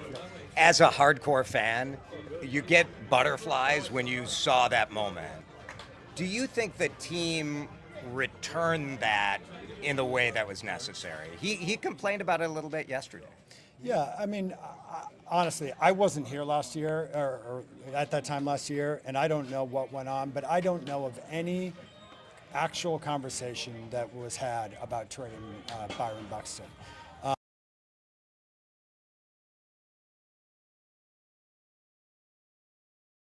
We had a great talk, and I think we're on our way to repairing that relationship. I think, you know, one conversation doesn't earn you trust. You've got to deliver on that. I think we're in a really unique spot to have somebody of his talent and his character be as committed to this organization. That's all you could want for. And we want to show him the love, and we will. Tom Pohlad with us. Payroll, obviously a huge conversation among the fan base. I'm sure it's a huge conversation in the front office. Fans are, I think, excited about some new energy here and skeptical that energy alone, culture alone, without more money isn't going to make a significant difference. How do you respond to that? Well, the first thing I'd say is we have to start somewhere, right? And I think culture is a great place to start. I also, you know, I need to remind people, you know, I got in my job, 2 months ago. Jay-Z's been in his role a couple weeks. Shelty got here just before me. We've got 3 new leaders here, and we would have loved to be in the position. I think the organization, the fan base would have loved if those 3 leaders and the strategy was set, you know, October and November as we entered free agency. It wasn't. Nothing we can do about that. And I think we've been trying to do the best we can to build out the roster that we have, and we'll see where this goes. We feel good about this team. Are you open to deals if somebody becomes available? We are open. We're going to be opportunistic if the right thing comes along. You know, Jay-Z's, you know, he's ready to go, and we're willing to invest. You know, I personally am always skeptical that payroll is the only solution. That spending $50 or $60 million more doesn't necessarily get you to where you're competitive with the really rich teams in baseball. To me, there's a bigger structural issue with the way that the economics are in baseball, that it's never going to be an effective league when you have 5 or 6 teams that are spending insane amounts of money and then everybody else. I mean, is that a reality for you? You know, I think we've got enough to focus on here at the Twins to keep ourselves busy. I've been consistent that I think culture will do a lot. I think that we can build a better business that helps us put more dollars on the field, and that's what we're focused on. There's always going to be disparity in market size. You know, we're Minneapolis, and there's Los Angeles, and there's New York. You know, nothing in the game is going to necessarily fix that disparity, and that's okay. I'm confident in what we're doing here and the opportunities in front of us, and I think we can be successful. You've got your boys here. What is this on a personal level? I mean, this is different from some of the other family businesses that you've run, right? It's a pretty special day. They got to join the clubhouse this morning and hear Shelty in particular talk. I don't think they were that impressed with me talking. They've heard your nonsense before. But they loved hearing Shelty, and yeah, it's a special moment for our family. When you look at some of the business things that you guys have done, the reaction to the $2 beer has been, I don't know, how have you received it? I think it's been positive. I mean, we're trying to build a bridge to the fans. And, you know, absent, you know, the type of investment that the fans, of course, want to see us make or are unhappy with us making, and where we're trying to, you know, where we've been, it's an olive branch, so to speak. And we're trying to do a lot of things this year to bring people back into the park and re-engage them in Target Field and Twins baseball. And I think it's especially important before a game is played. And then we'll play some games. Hopefully we have more wins than losses, and we'll build some momentum that way. Yeah, I mean, $2 beer isn't going to get you there. No. But, you know, I do think making Target Field the best party in downtown Minneapolis would go a long way. That's what we're trying to do. We're trying to do more live concerts, you know, before and after games. And so I think you're going to continue to see more creative things, more innovation on how we bring people back to this ballpark. You're going to be here at spring training for a couple more weeks. I mean, right now you're running the business side of things. Yep. Is that how you want to keep it, or you're trying to hire someone, or what should we expect? Yeah, we're having those discussions right now as an organization. First of all, I have to give credit thinking about a search as I've shared. I also think it's important right now for me to be heavily involved in the business. I want to learn this business, and like I said, I think I can't outsource earning back the trust of our players, our fans, and our staff. So, your wife runs a heck of a restaurant. I mean, are we going to get the grocer's table chocolate chip cookie at Target Field? That's a great idea. She'd probably love for us to be, grocer's table to cater all of the clubhouse events. I don't think the players have yet had the chocolate chip cookies. So we'll have to do that. It's solid. I mean, there could be a full suite of operations there. I'm just trying to help her out a little bit. Yeah. Oh yeah. Well. Jason, Lindsay doesn't need any help. She does not. She's doing a great job. She's doing a great job. Really good to visit with you. I know you're going to talk to season ticket holders again. Yep. I talked to a couple season ticket holders already who said, they appreciate. It is interesting, like how much repair just someone saying that we screwed this up has done. Yeah, I think people respect when you tell the truth. And that's what we're trying to do. Tell the truth and be transparent, even in the face of difficult decisions or things that need to be shared. And if you put a vision out there and you tell people how you're going to get there and you hold yourself and the organization accountable along the way to that end, I think that resonates with people. That's Tom Pohlad, the executive chair of the Minnesota Twins. I think an honest conversation. He definitely is. There's drama here, right? We don't need to sugarcoat it. He is replacing his brother in this situation. And I think it's easy to look at people as caricatures, right? But this is still tricky. And that said, Tom Pohlad has run a lot of very successful businesses that the Pohlads have run and managed and owned.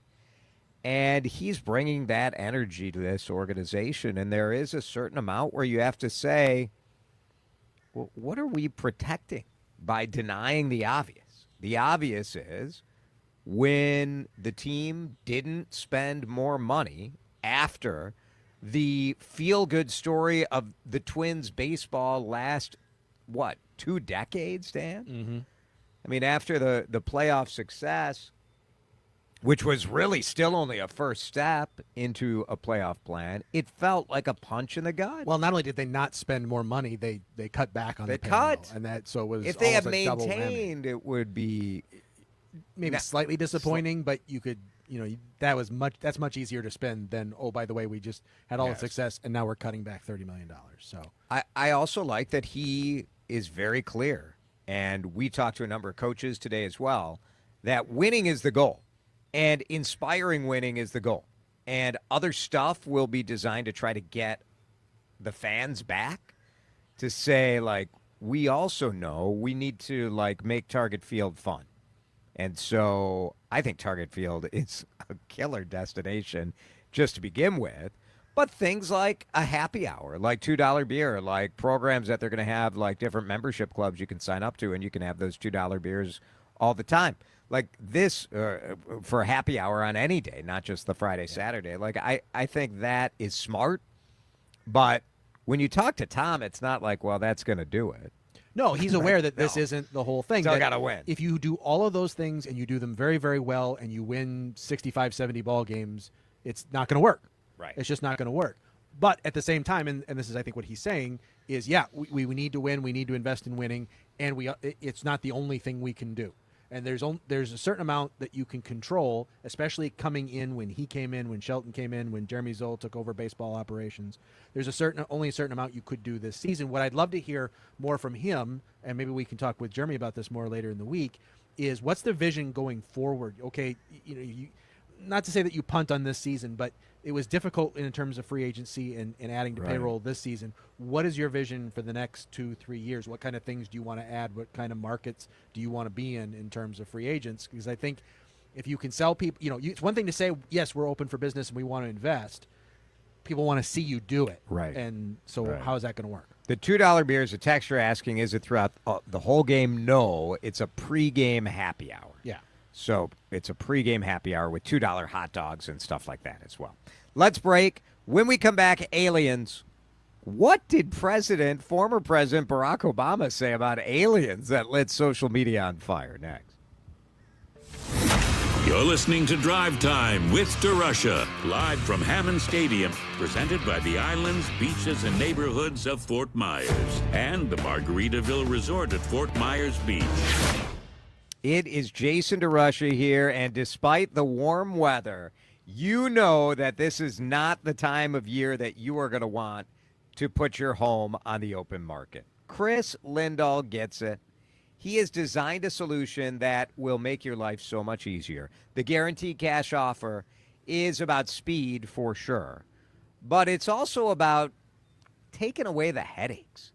Last time I was talking to Chris last month, and he said, everything has changed with the guaranteed cash offer. It used to be for people who needed that speed. Maybe you have a job change or a life change or someone, a divorce or a death in the family, whatever. Well, now it's about convenience.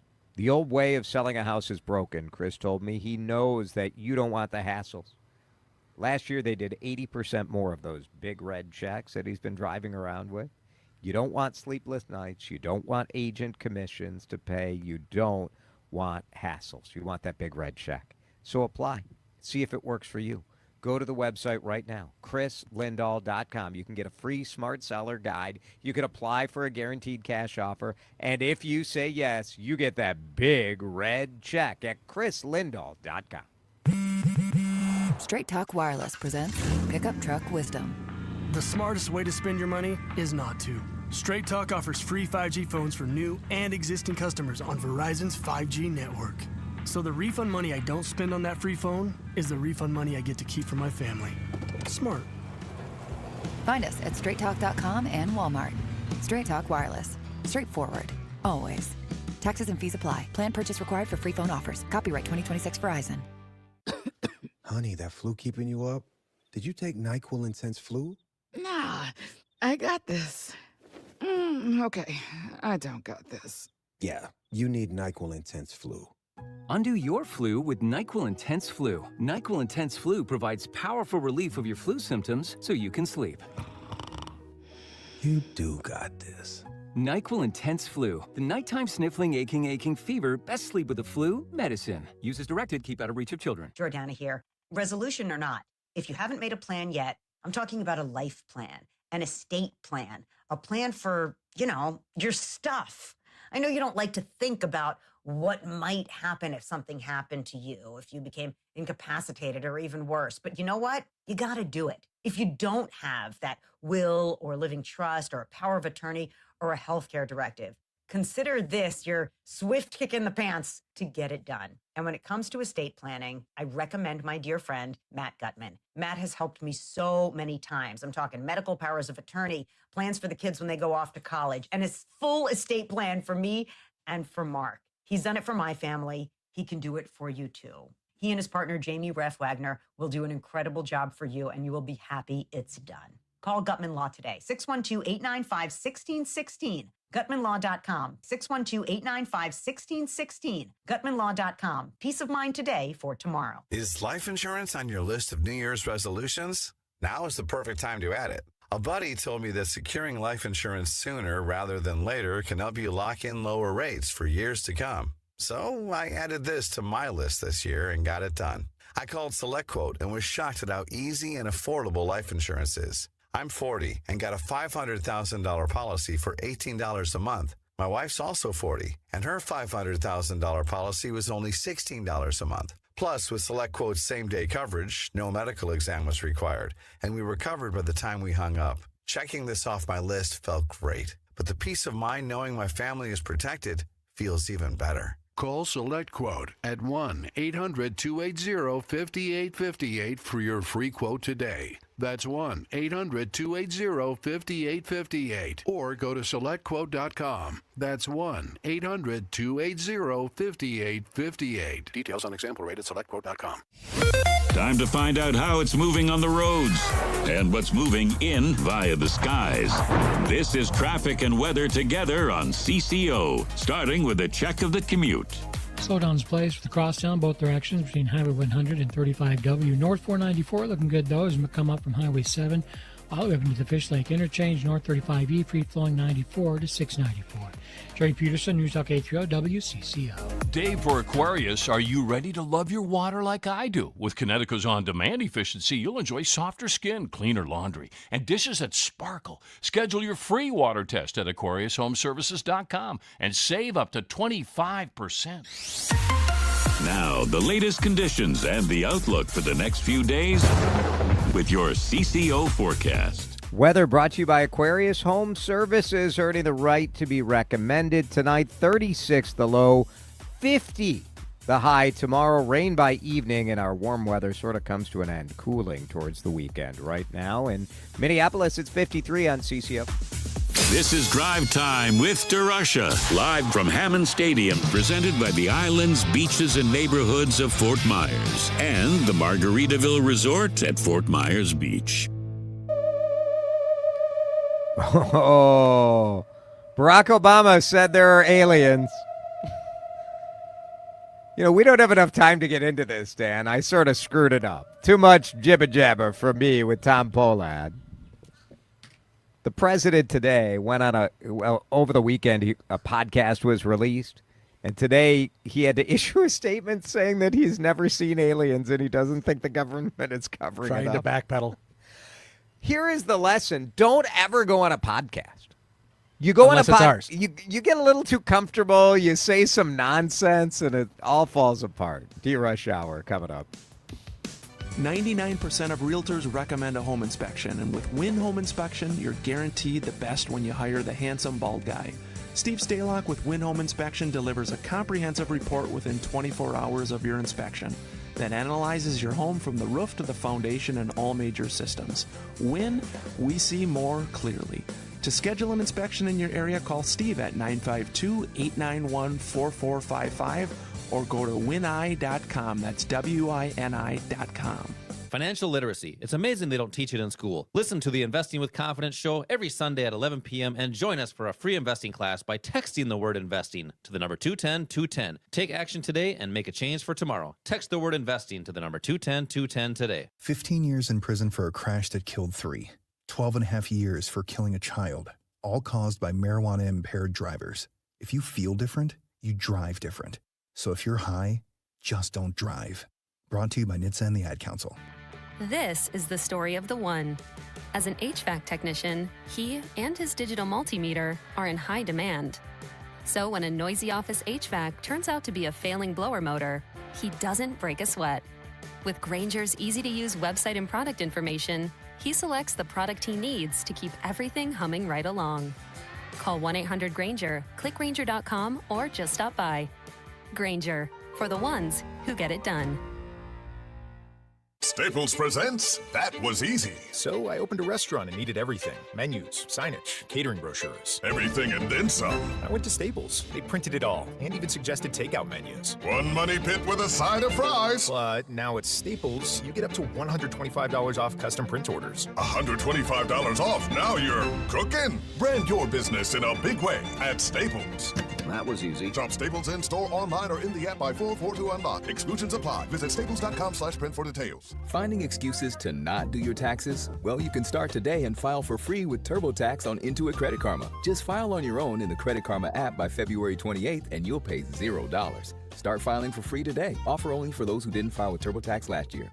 Streaming live via the Odyssey and iHeartRadio apps. This is News Talk 830 WCCO, 1029 HD2, Minneapolis, St. Paul. This is CBS News on the Hour, your home for original reporting. I'm Peter King. The tools used in the search for Nancy Guthrie now include a device known as a signal sniffer. It's designed to pick up signals from the air. CBS's Andres Gutierrez is in Tucson. It's usually mounted on a helicopter, flies low, sweeping for any blip that could match the pacemaker of Nancy Guthrie. It often detects a signal. It helps narrow down a search to a smaller area that ground crews can focus on. Investigators are also waiting for confirmation on the DNA found in a glove the searchers picked up a couple of miles from Guthrie's house. With misinformation swirling around the case, the Pima County Sheriff is saying that none of Guthrie's family members are considered suspects in her disappearance. Actor Robert Duvall has died. His legacy includes decades of iconic movie roles, like his portrayal of Corleone family advisor and lawyer Tom Hagen in the first two Godfather films. CBS's Steve Kathan with some comments from the director. Director Francis Ford Coppola once praised Robert Duvall as one of the 4 or 5 best actors in the world. The actor, however, was far more modest. Well, that's all relative. It's all a matter of opinion, you know. Asked what the secret of his success was, Duvall replied, communication. Talking and listening. That's the beginning and the end. Duvall was nominated for 6 Oscars. He won the Best Actor Award for the 1983 film Tender Mercies. Robert Duvall was 95. It's now 3 dead in Pawtucket, Rhode Island, after a gunman started shooting at a high school hockey game. We have 3 deceased, the suspect, and then we have 2 victims. And then we have 3 at the hospital that were part of the incident that, no, they were not trampled, that they were shot. Police Chief Tina Gonsalves, WPRI-TV, reports the 5 people the gunman shot were members of his own family. One of them a student playing in the senior night hockey game. The boy's mother and sister were killed. 3 other family members are in critical condition.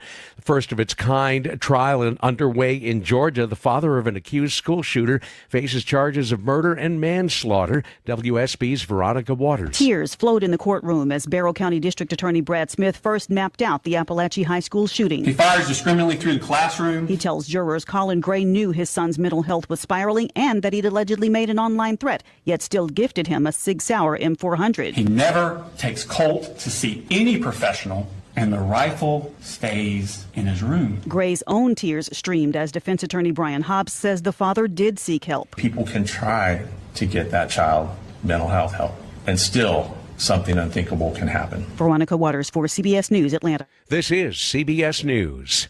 What is going on? What's going on here? How is this possible? Great storytelling starts here. Oh, come on. Why? It's time for 60 Minnesota's trusted voice, every hour. Let's get you caught up with what's happening now on News Talk 830 WCCO. Mostly sunny, 52 degrees at 5:03. I'm Laura Oakes. Get ready for some weather whiplash after multiple days of what we like to call fake spring in the 50s. We're headed for rain and wind tomorrow in the Twin Cities, with several inches of snow expected in northern Minnesota, even as much as 2 feet along the north shore of Lake Superior. The Twin Cities does have the potential for some significant snow at the end of the week. And WCCO TV Chief Meteorologist Chris Schaefer will have the very latest coming up in his forecast in 3 minutes. The head of the Minnesota Bureau of Criminal Apprehension says he was surprised to learn that the FBI will not be cooperating with his office investigating the deaths of Alex Preddy and Renee Good and another man. It was a week ago that federal authorities said they would be working with the state in a joint investigation. So when BCA Superintendent Drew Evans heard otherwise, he was shocked. He told WCCO's Jason DeRusha that Minnesotans deserve answers. Law enforcement serves everybody in the state. It is not affiliated with any particular political belief or ideology, that they need to be there to serve everybody. And when a death occurs in our state and when the government is involved in that death, it is really an expectation of Minnesotans in the state to have that complete investigation. He says they'll continue to pursue all legal avenues to gain access to relevant information and evidence. Susie Jones, News Talk 830 WCCO. With the 2026 legislative session getting underway tomorrow, DFL lawmakers are calling on Republicans to support bills that would change how ICE operates in Minnesota. Bills in the House would bar all law enforcement officers from wearing masks and require all vehicles used to detain people be marked. DFL caucus leader Zach Stevenson says unfortunately many Republicans are not interested in holding the Trump administration accountable. We have 3 House members in the Republican Party running for governor. They're all competing for the affections of the same 500 Republican delegates and ideally, from the Speaker's perspective, the endorsement of Donald Trump. So we don't expect them to challenge. What we're hopeful for is that some other Republicans will recognize the humanity of the situation and do the right thing. Republican House Speaker Lisa Damith, who is also running for governor, on her party's focus. We want to make Minnesota affordable, safe, and competitive. We're looking to reduce the mandates and raise standards in education and ensure that Minnesota tax dollars help the Minnesotans that they're meant to help. The session opens at noon tomorrow. New Minnesota Twins primary owner Tom Pohlad trying to set a new tone on the first day of spring training in Florida. Pohlad started his visit by meeting with players in the clubhouse today, telling WCCO's Jason DeRusha in Fort Myers he's committed to building trust and improving team culture. I think clubhouse vibes, clubhouse culture, and a positive attitude do apply. They apply anywhere. And I think, hindsight being 2020, our culture was missing something the last couple of years, and we're trying to do something different this year. Pohlad also telling Jason they're open to deal making if a desirable player becomes available. He says they plan to be opportunistic if the right deal comes along. WCCO News Times, 5:06. Time to find out how it's moving on the roads and what's moving in via the skies. This is traffic and weather together on CCO, starting with a check of the commute. Things are slow for West 94 through downtown Minneapolis, 11th Avenue into the Lowry Hill Tunnel. Crosstown eastbound slows, 35W to Cedar Avenue. Cedar South itself looking good, though, 494 all the way down to 35E. And over on the east side, you'll find 61 southbound flowing nicely past Highway 61, or as you make way along Highway 61 past 494 down into Hastings. Jerry Peterson, News Talk 830 WCCO. Pork chops, tenderloin, bacon. Oh, yeah, it's full of flavor and high in protein. Taste what Minnesota pork can do for you. 3,000 family farmers want you to get the grocery store, the butcher shop, and let's have Minnesota pork for dinner tonight. Now, the latest conditions and the outlook for the next few days with your CCO forecast. Brought to you by the Minnesota Pork Board. Taste what pork can do. Here's WCCO TV Chief Meteorologist Chris Schaefer. Enjoy the silence tonight with a partly cloudy sky falling back to 36 because a storm is coming tomorrow. Warm enough across the southern half of the state that it's going to be rain showers. 50 the afternoon high, that rain likely arriving by evening. It is going to be windy, southeast wind 10 to 20 miles per hour. Northern Minnesota, a whole different story. Cold enough for snow, it will stack up. Here in the Twin Cities, we could see some rain showers turn over to light snow on Wednesday. I don't think we'll see anything more than half an inch max. Still mild with a high of 46 and still windy. Mostly clear right now, 52 at News Talk 830 WCCO. However, whenever, wherever Minnesota stories happen, we'll be there. News Talk 830 WCCO. He knows news. He knows talk. He knows nonsense, too. So get ready for a lot of each. This is Drive Time with DeRusha. Once again, here's Jason DeRusha. It is so fun to be talking to you live from Twin Spring Training. There's something about this time of year, right? It's a reminder that hope springs eternal. We haven't lost a single baseball game yet. There is an optimism in the air that goes with the sunshine and the warm weather, and I hope that you're enjoying the warm weather back in the Twin Cities as well, at least another day and a half of it before perhaps the snow arrives on Wednesday. It is Jason. Dan Cook is with me here in Fort Myers, Florida, Lee County. We are at Lee Health Sports Complex, Hammond Stadium, the first day of really a new regime for the Minnesota Twins. You heard Laura play a little bit of the interview that we did with Tom Pohlad. That's available for you wherever you get podcasts. So search Drive Time with DeRusha. You can listen to that whole interview with Tom Pohlad. Or if you want to see the video version of it, just go to YouTube where you watch this show live on the YouTube channel. There is a robust conversation that goes on during the chat, during the show, which we check in on as well. And you can find that at the WCCO Radio YouTube channel. So you can actually rewind while the show is happening, and you can take it back. You can do that on the Odyssey app as well. We, of course, even though we're in Florida, we are monitoring what's going on in the Twin Cities. And on this President's Day, a day that is a holiday for some of you, not for all, there still is a lot of news going on. Let's get you up to date in what we call the DeRush Hour news headlines. The headlines you might have missed without missing a beat. This is your fast pass through the biggest and most impactful stories of the day. Welcome to the DeRush Hour headlines, starting with the lead. And our lead story here from spring training is the watch on one of our Twins players who appeared to get a little bit injured during one of the it seems so silly to call it practice, but it was live batting practice. Pablo Lopez exited after throwing 2 pitches at the start of his 3rd inning of pitching today. At the time, nobody exactly knew what was going on, but when we were in with new manager Derek Shelton, he talked about some soreness, right elbow soreness. Pablo Lopez getting an MRI. And so already in a season where the Minnesota Twins have some bullpen question marks, to say the least, to have your ace, to have your home opener starter, Pablo Lopez, potentially hurt is concerning. We don't know how bad it will be.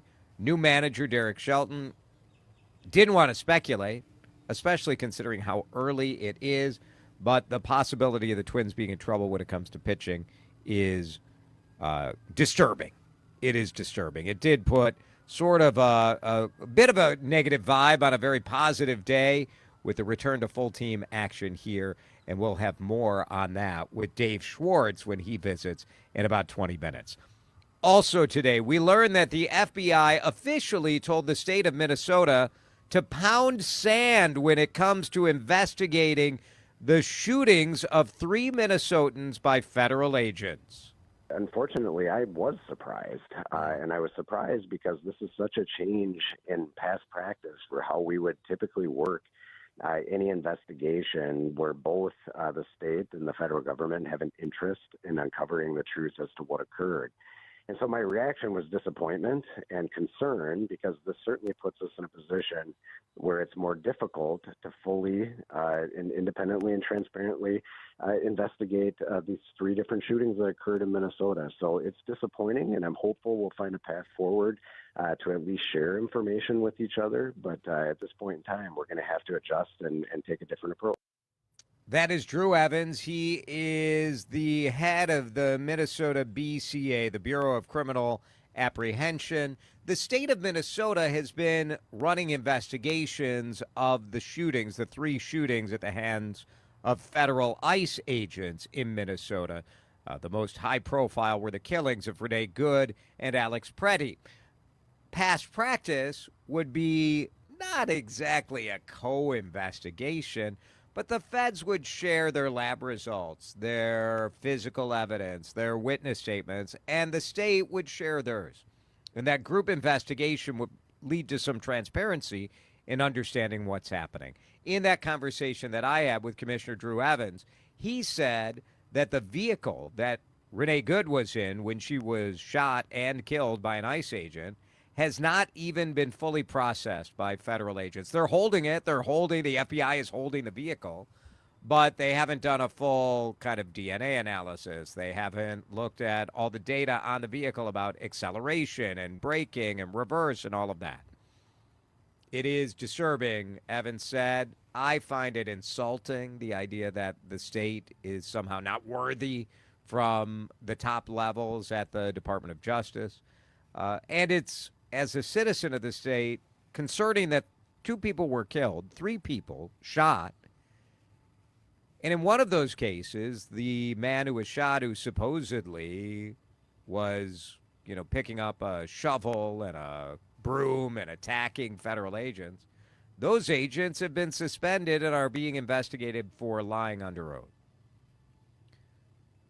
So on the one hand, there is some comfort to me that the federal authorities are at least investigating that shooting.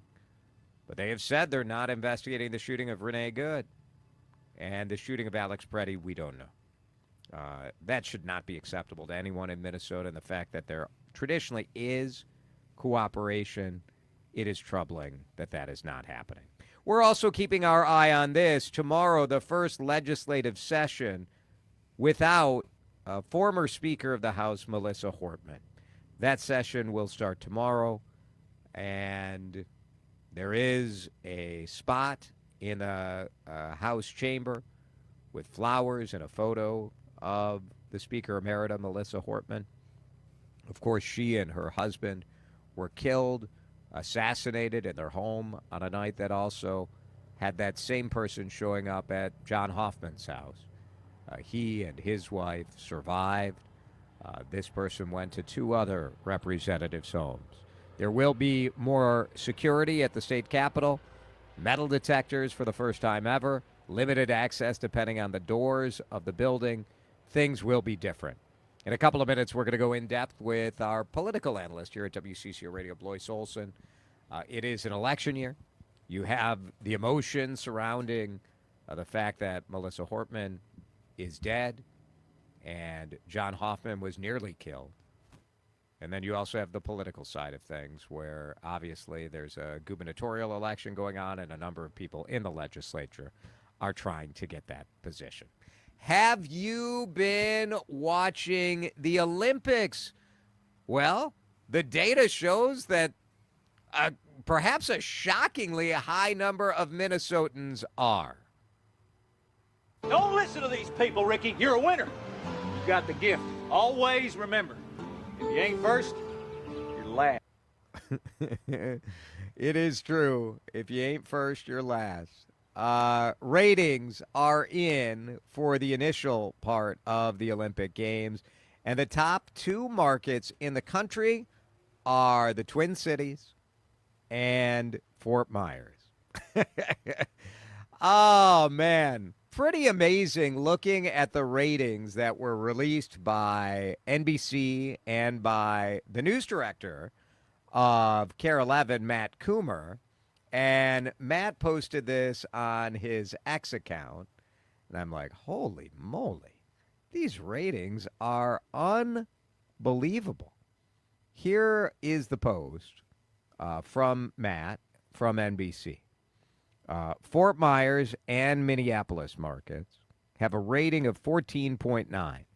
So that means that 15% of the entire market was watching the Olympics during prime time. 15%. I mean, that is gonzo numbers. 23% of the people watching anything on TV were watching the Olympics. It is fascinating to me, our love, and the Twin Cities is always at the top of the Olympic ratings, especially the Winter Olympics. And the reason perhaps is obvious, like we love these winter sports.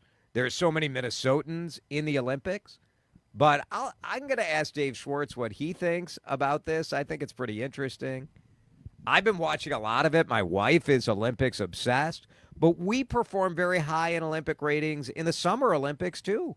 So, Dan, I think there is just a love for the Olympics here. Clearly more than almost anywhere else in the country, except for where you and I are right now. And gosh, why do you think that is? Where do all of the Minnesota snowbirds go? They go to Naples and Fort Myers in this area. So it's Minnesotans here that I'm sure are driving that as well. Yeah, because it obviously tracks, and you hit on the key aspects. The Winter Olympics, that makes nothing but sense, given Minnesota's affinities for being outdoors during the winter and competing in outdoor or in winter sports. Right. The summer, I don't know that I can explain why we'd be. We're not a track and field hotbed or not anything. even close. So I think we just like the Olympics. Like, we like America. We like obscure sports that only happen every 4 years. I don't know. I don't know. I think, like, it checks out. It sort of, to me, lines up with the vibe of our community, that we like athletic competition. We are patriotic. We love our country. It's fun to cheer for our country. We like the drama of the personal stories too. I don't know. I think a lot of it checks out. A lot of it checks out for me. The other markets, as I look at the other ratings, Milwaukee is number 3. And why is that? Milwaukee is the speed skating capital of America. The speed skating Olympic training ice is in West Allis, right outside Milwaukee. Pittsburgh, number 4. Why Pittsburgh? Dayton, number 5. Then St. Louis and West Palm Beach. Maybe we have a lot of Minnesotans in West Palm area. It's entirely too. possible. I don't know. That is the DeRush Hour news headlines. We are going to go in depth. I do want to talk more about the legislative session coming up because in an election year, I'm always skeptical. Are they going to do anything other than posture politically? And what will the emotional fallout after the murder of Melissa Hortman be? We'll talk about that with Blois Olson, and we'll do it next here on Drive Time live from Fort Myers, Florida, home of the Minnesota Twins spring training on CCO. This is Drive Time with DeRusha, live from Hammond Stadium, presented by the islands, beaches, and neighborhoods of Fort Myers, along with the Margaritaville Resort at Fort Myers Beach.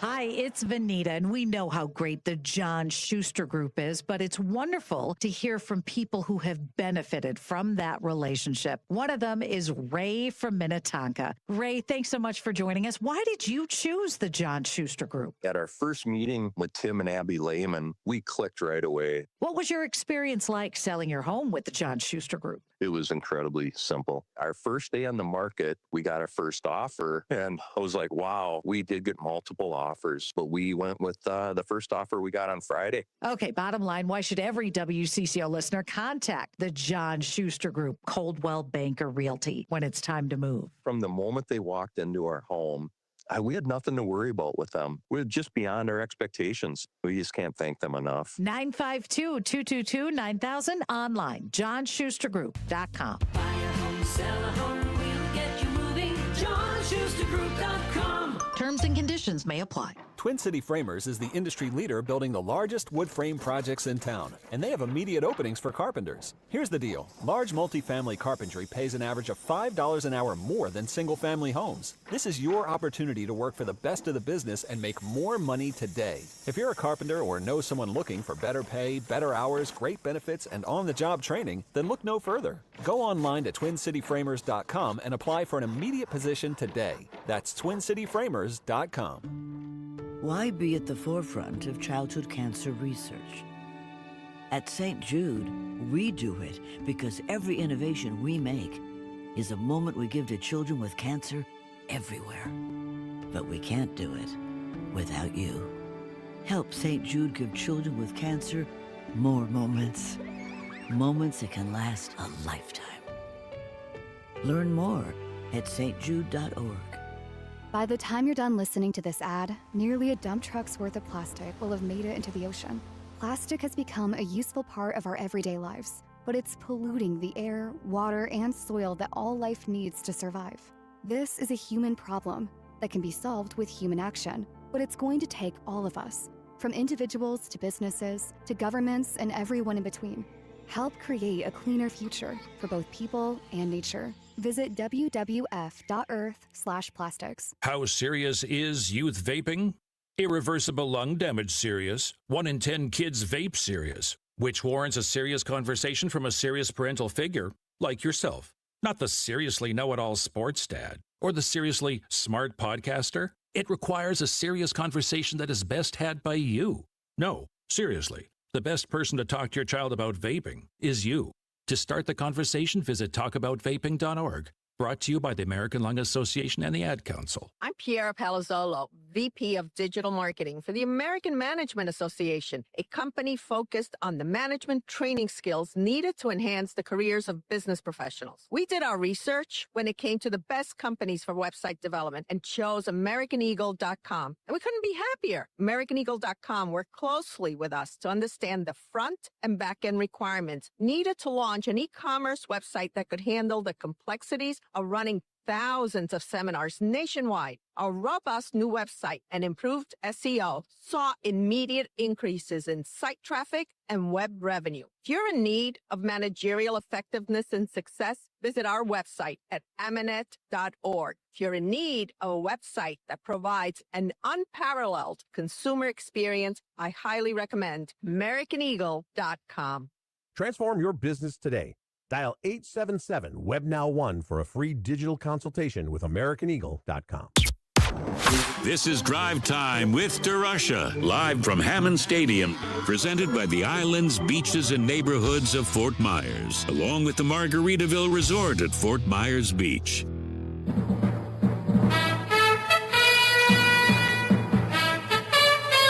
DeRusH Hour News headlines. We are live in Fort Myers, Florida. Blois Olson is live in Minnesota, joining us on the John Schuster Coldwell Banker Hotline. Well, we did record this. I don't want to lie to the people, Blois, but thanks for being with us this afternoon. Well, we're live to tape. That's what we call it in the business. It's very good. Thank you for showing me the way. I appreciate it. We are on the eve of the legislative session, and this session is going to be different, frankly, just because of the loss of Melissa Hortman. Tomorrow will be the first real session without Melissa Hortman there. Well, yeah, it's the first day they're back together. She won't be there tomorrow. Will largely be ceremonial in memory of Melissa Hortman and recognizing the sacrifices of the Hoffman family too. So I do expect tomorrow to be, a kind of mood setter, a scene setter, and a reason to recognize public service. You and I spoke on that horrific Saturday, and I said, if you think police officers and firefighters and veterans are public servants, so are legislators. And, if there's one thing we can take as Minnesotans is that civility and civic engagement should not cost you your life. And I think tomorrow will be a reminder of that. Now, the question will be, will some of those good vibes, which certainly will be bipartisan at the beginning tomorrow, will that carry over into a 2026 legislative session where you have a number of the legislators who are running for statewide office, including governor? I'm not super optimistic, but I wonder what your take is. Look, I don't think there's a reason to give people optimism that there's going to be a lot of kumbaya in the legislative session. I do believe that the relationships mean more now, even behind the scenes, that the leaders know they're leaders. They have to lead by example. They have to not point fingers. But on the other hand, there's dueling news conferences today between Democrats and Republicans. Republicans talking about fraud, Democrats talking about ICE. And this has been my theme since, frankly, before the first of the year for this year is we have to separate the signals from the noise. The leaders have to give signals that are real to get away from the most loud and noisy voices on both the left and the right. You and I were talking off air about some of the noise, about, workers versus businesses. Look, our economy depends on both businesses and labor to work together. And it's one of those things that Minnesota did really well for a long time, but we seem to have gotten our wires crossed the last few years, and we got to get those wires back in line so that we can move the economy of the state forward. If we have a strong economy and the legislature can find some ways to do that this session, then that's better for everyone in the state. Bonding bill is what we're looking at this year, right? Will there be a bonding bill? What's your thought on that? I think there will be a bonding bill. I think there'll be a tax bill. I think there'll be a supplemental budget. And then I think it's all kind of whatever there is momentum for. One of the dynamics that I will say, Jason, is you talked about people running for higher office. We also have a ton of legislators retiring and not seeking reelection. That means they can really vote their conscience. I had Paul Torkelson on the Sunday Take a few weeks ago, and I said, what do you want to get done in your final session? He said, I want to modernize technology. And in order to do that, we need a fix to the bonding law to allow the state to bond for technology. It's 2026 and the state can't bond for technology. That's a Republican saying he wants to spend money on technology in government. And so I think there are things like that, Jason, that hopefully they can find some support on. And by the way, if it's a tough vote for a Republican or a tough vote for a Democrat and they're retiring, they don't have to worry about that caucus or that primary or that haunting their political life. Obviously, fraud will return to the forefront, I think, as ICE hopefully draws down in the way that they say they're going to draw down, that the feds say they'll draw down. You know, technology is one area where I could see some bipartisan agreement in saying, like, hey, we can absolutely use technology to fight fraud more effectively. Well, one of the major callouts is that the state does not have good computer systems, not modern systems. Right. That costs a lot of money to fix, but if you modernize it, it's there. That is one of the misses, I think, of the last 7 years, was not modernizing that technology when we had $18 billion. But having said that, it is a place where we'll be there. The other technology issue that I think will get a lot of noise, but maybe not a lot of action, is AI, how it impacts our lives, how it can be used in industry. We don't have federal standards, so I think the state will try to set some standards as well. Blois Olson with us, talking about the start of the legislative session tomorrow.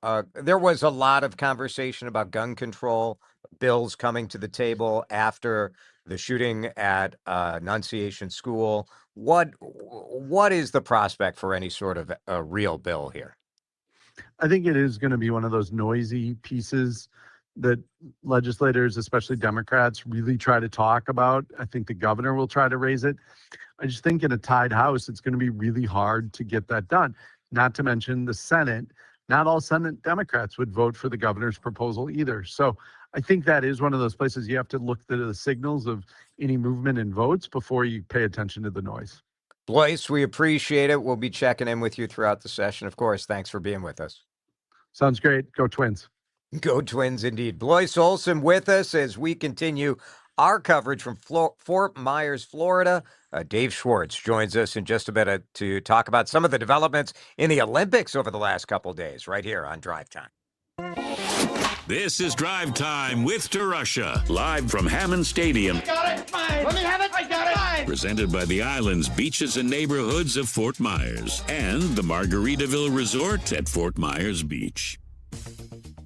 Time now for today's Spotlight on Tech, sponsored by Ethos. Waymo is rolling right along as it brings autonomous driving to more U.S. cities. Alphabet-owned Waymo announced that it raised $16 billion in a new funding round, with the company looking to expand to 20 new cities in 2026, including Las Vegas, San Diego, Tokyo, and London, after delivering 15 million rides in 2025, tripling what Waymo did the year before. I'm Jason Brooks. Wesley Financial Group is not a law firm, and Chuck McDowell, definitely not an attorney. This is Chuck. Do you feel stupid for buying a timeshare?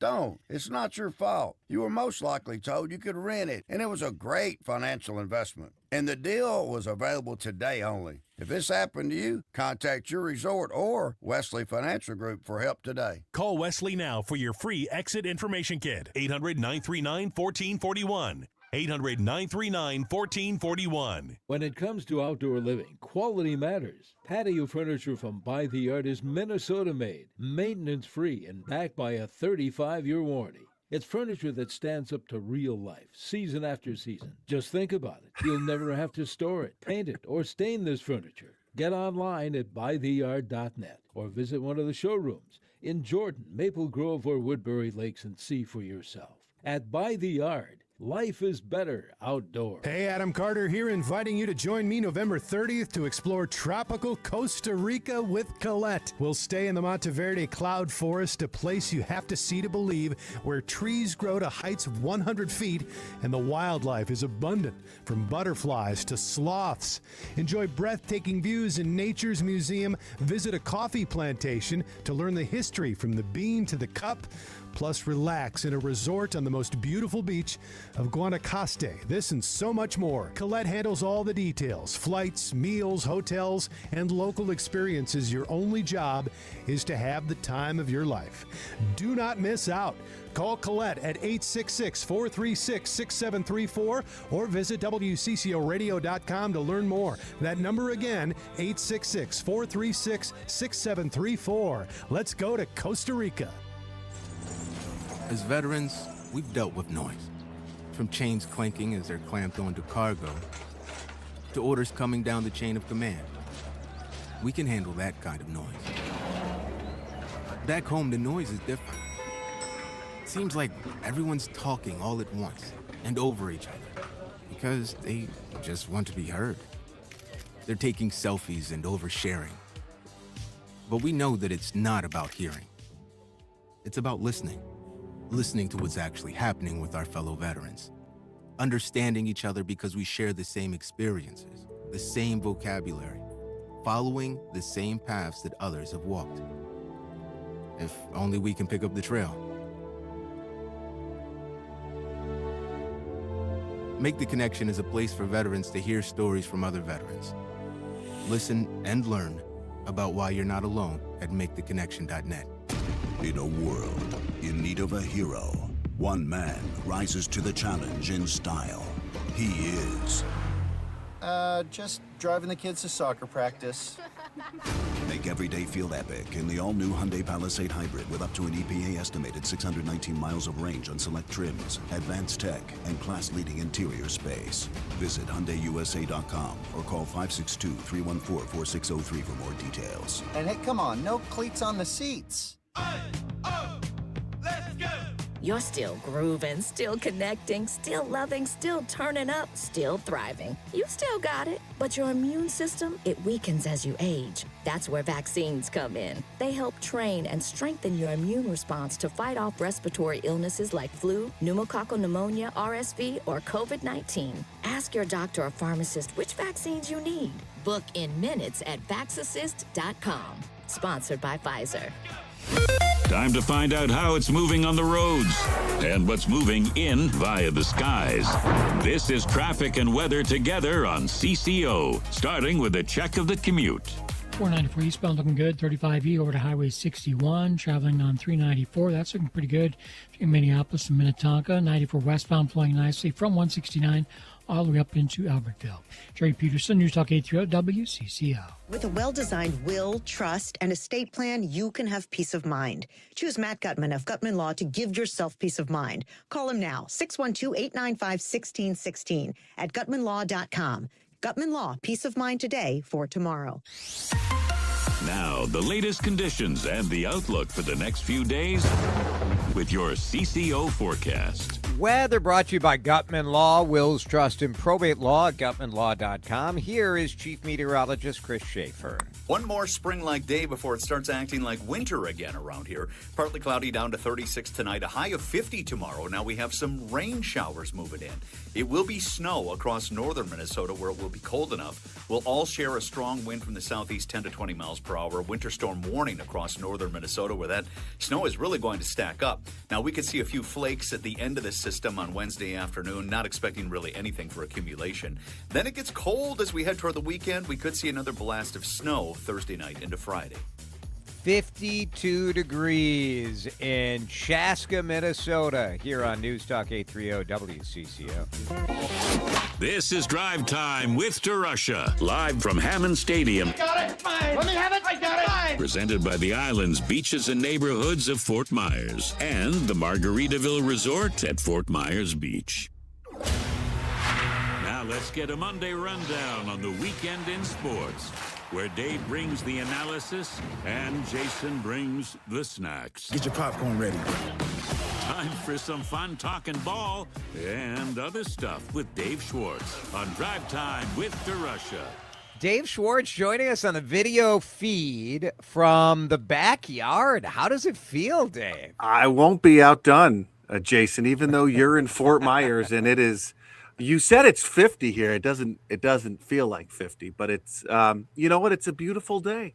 So I decided to go outside. I love it. Doesn't it? I mean, when you're in Minnesota in February, if it's sunny and 50 anything, it feels like it's 95 degrees out. It feels amazing. It feels so amazing nice. Outside. And I actually did a cold plunge this weekend.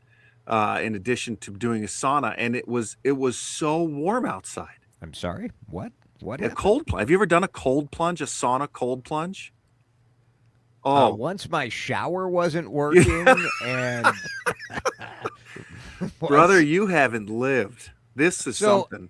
I'm familiar with the sauna. Yeah. Or the sauna. The as sauna. The most And what you- obnoxious people. There's a whole bunch of. I went down the rabbit hole afterwards, but so there's a place. We went to a place called Camp Sauna. Is in Loretto, Minnesota, which is just a little. You have to go all the way to northwest. Loretto. Yeah. Loretto's not that far. Not too right? far. And so you sit in the sauna for about 15 minutes, and it's 150 to 200 degrees, and then you walk out of the sauna onto the lake, and they have a hole cut in the ice, and then you jump in the water. Isn't that how you get hypothermia? Probably, and you pay to do it. But it was really lovely. The water was 34 degrees. Okay. The first time I did it, it took my breath away. And then the second, third, and fourth time, it actually was better, and it felt wonderful. You do cycles of this? Yeah, Is you how go it- back and forth. Huh. So you freeze your tootsies off, and then you go and Yeah. you sweat them back on, and then you go back and forth. And what happens the final time? You run out of the water and get dressed as fast as you can because you're freezing. Now, I've heard about this. I have a friend who swears by the cold plunge alone. Like, I think people do this, right? Yeah. Like, they have these, like, tubs in their backyard or whatever, and It's I don't know. great. I'm not opposed to it, but it just, like, I'm opposed to it. I would not be doing Anybody this who's under done any it, I mean, circumstances. you jump in that water and nothing hurts anymore. Well, Except yeah, your 'cause toes. You can't feel anything. Well, right. But for that moment, nothing. You don't feel anything. It's wonderful. Huh. And did you do this with your wife? I Both did. of you? I did. Well, And this was some sort of Valentine's, some sort of weird sex thing that you two we, have? We paid money to do this, actually. Yeah, that's how it starts. On Valentine's Day. Next thing you and- know, you got a pineapple hanging on your door, and you're on a cruise ship, and I don't know what's going on. That's next year. We got to work up to it. Baby Yeah, steps. she jumped in for a half second. I made it 3 minutes a couple times, but it really was a wonderful experience. It really truly was. It's supposed there's conflicting medical information on like how good this is for you. I know I've been reading some stuff more recently where they're like, I don't know about this. Watch this. Watch what I'm about to do right now. Is it good for your elbow, Dave?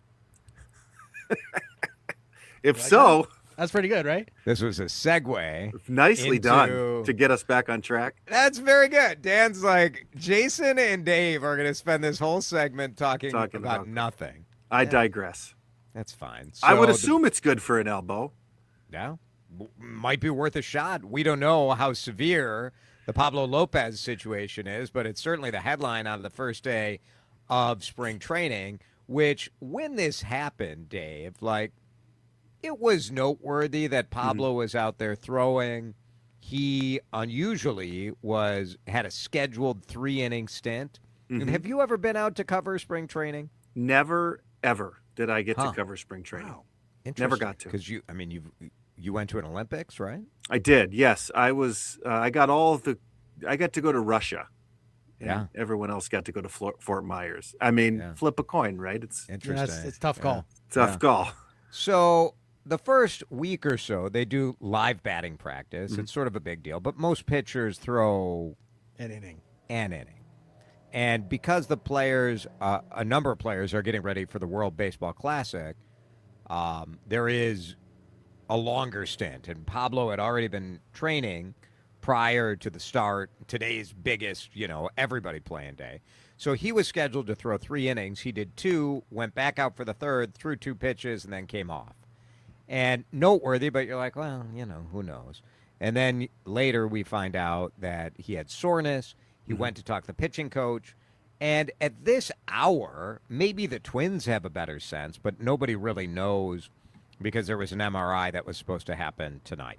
So obviously, how significant for you, if you've got Pablo Lopez with a right elbow issue, that's a big issue. That's a big problem if it is a real injury. If it's a real injury, it's a big issue because these kind of injuries keep cropping up in his throwing arm. I mean, he's had Tommy John, he's had some major strains. It's an issue. What you have to remember though is, and I think because people will go, oh my goodness, he got an MRI. This must be serious. MRIs are not as big of a deal, I don't think, for professional athletes and professional sports teams. They're not putting this on their HSA. It's not a big deal. When you have an MRI, It's because they really think something's wrong or to rule something out, and they don't want you to incur that expense because it's expensive. For professional athletes, it could be that it's something very serious. It could also just be that, hey, we just want to make sure that this soreness is just soreness and nothing else, just to see whether you want to try to push through this or not, or if it's something serious and we need to dial you back, which, if that's the case, is a little concerning on the third day of spring training. But I think that's well said, that there's also, I mean, we can't put a percentage on what the chance is that it's which situation, but it's certainly conceivable that this is nothing to worry about. Yeah, it is. It's very conceivable that they're just trying to rule out that it's any major structural damage, and that there's any sort, anything that he can't push through. These athletes are always willing, you play hurt, or are you injured, or are you hurt is a common question you ask an athlete. There is a difference. If you're hurt, you can play through it. If you're injured, you absolutely can't. And sometimes you need medical tests, because these guys can deal with a lot of pain and work through a lot of stuff. And they're ideally suited to do it too. This is the Lee Health Sports Complex here. Lee Health is right over there. Yeah. So it's nothing for them to run him over and get it MRI'd and just checked out. Yes. And just see. Again, that doesn't mean they're going to MRI it and it's not going to turn out. Whoops, we got a UCL tear and he's done for the year.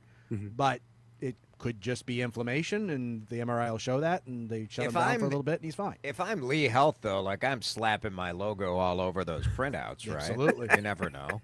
It's right over. It comes right down the bone. You heard Cook here. It's conveniently located right next to Hammond Stadium. I mean, and the Dan's doctor has a watermark, the one who actually did it.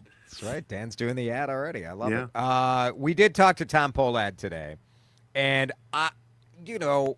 look, he gets that the public-facing part of what he's doing, the 10-minute speech to the players before at their big meeting today, the conversation he had at a season ticket holder event here, this is a small part of an important process, which is trying to rebuild trust. I was reassured that he said, look, we just have to win. Winning and excellence is the name of the game. And all this other stuff is important. $2 beer for happy hour. He's like, this is what you do. You have to put an olive branch out to the fans. I feel like that's right. Winning is what you got to win. I appreciate the honesty, and it's not like he could say, oh, well, we have, if we have bring in this guy, or if we don't need a big salary, no, we just got to win baseball games. And ultimately, when it comes to sports teams' success in the business of bringing in fans and selling and all that stuff, the one thing that you can't control is the most important thing, is the performance of the team. And that's why professional sports is so difficult. You can have the best arena, you can have some of the best players, coaching, everything. But if your team doesn't win, people aren't going to put down their hard-earned money to come watch a ball game, football game, hockey game, whatever it is. And so I think that's the right way to go about it. Be honest. You got to win. And that's going to be a hard thing for the Twins to do right now. And as long as he's honest about that, I think people, maybe there's some patience, maybe, although I will say most of the things I saw in the offseason from fans, there's not a lot of patience there. They're hungry for winning. Well, and he can't come out and say, this year we might shank it this year. Because you do have players that if everyone performs, well, maybe you get somewhere. Let's break. Dave Schwartz is with us. Drive Time with DeRusha. We're going to break and be right back with talk about Olympic hockey and Ant, the All-Star MVP. More with Schwartz in a minute on CCO.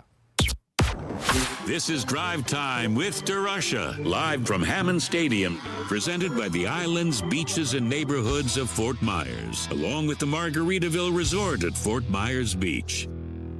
All right, let's talk about insurance because, again, we're getting a weather change this weekend. You never know what can happen with your home. You never know what can happen with your auto.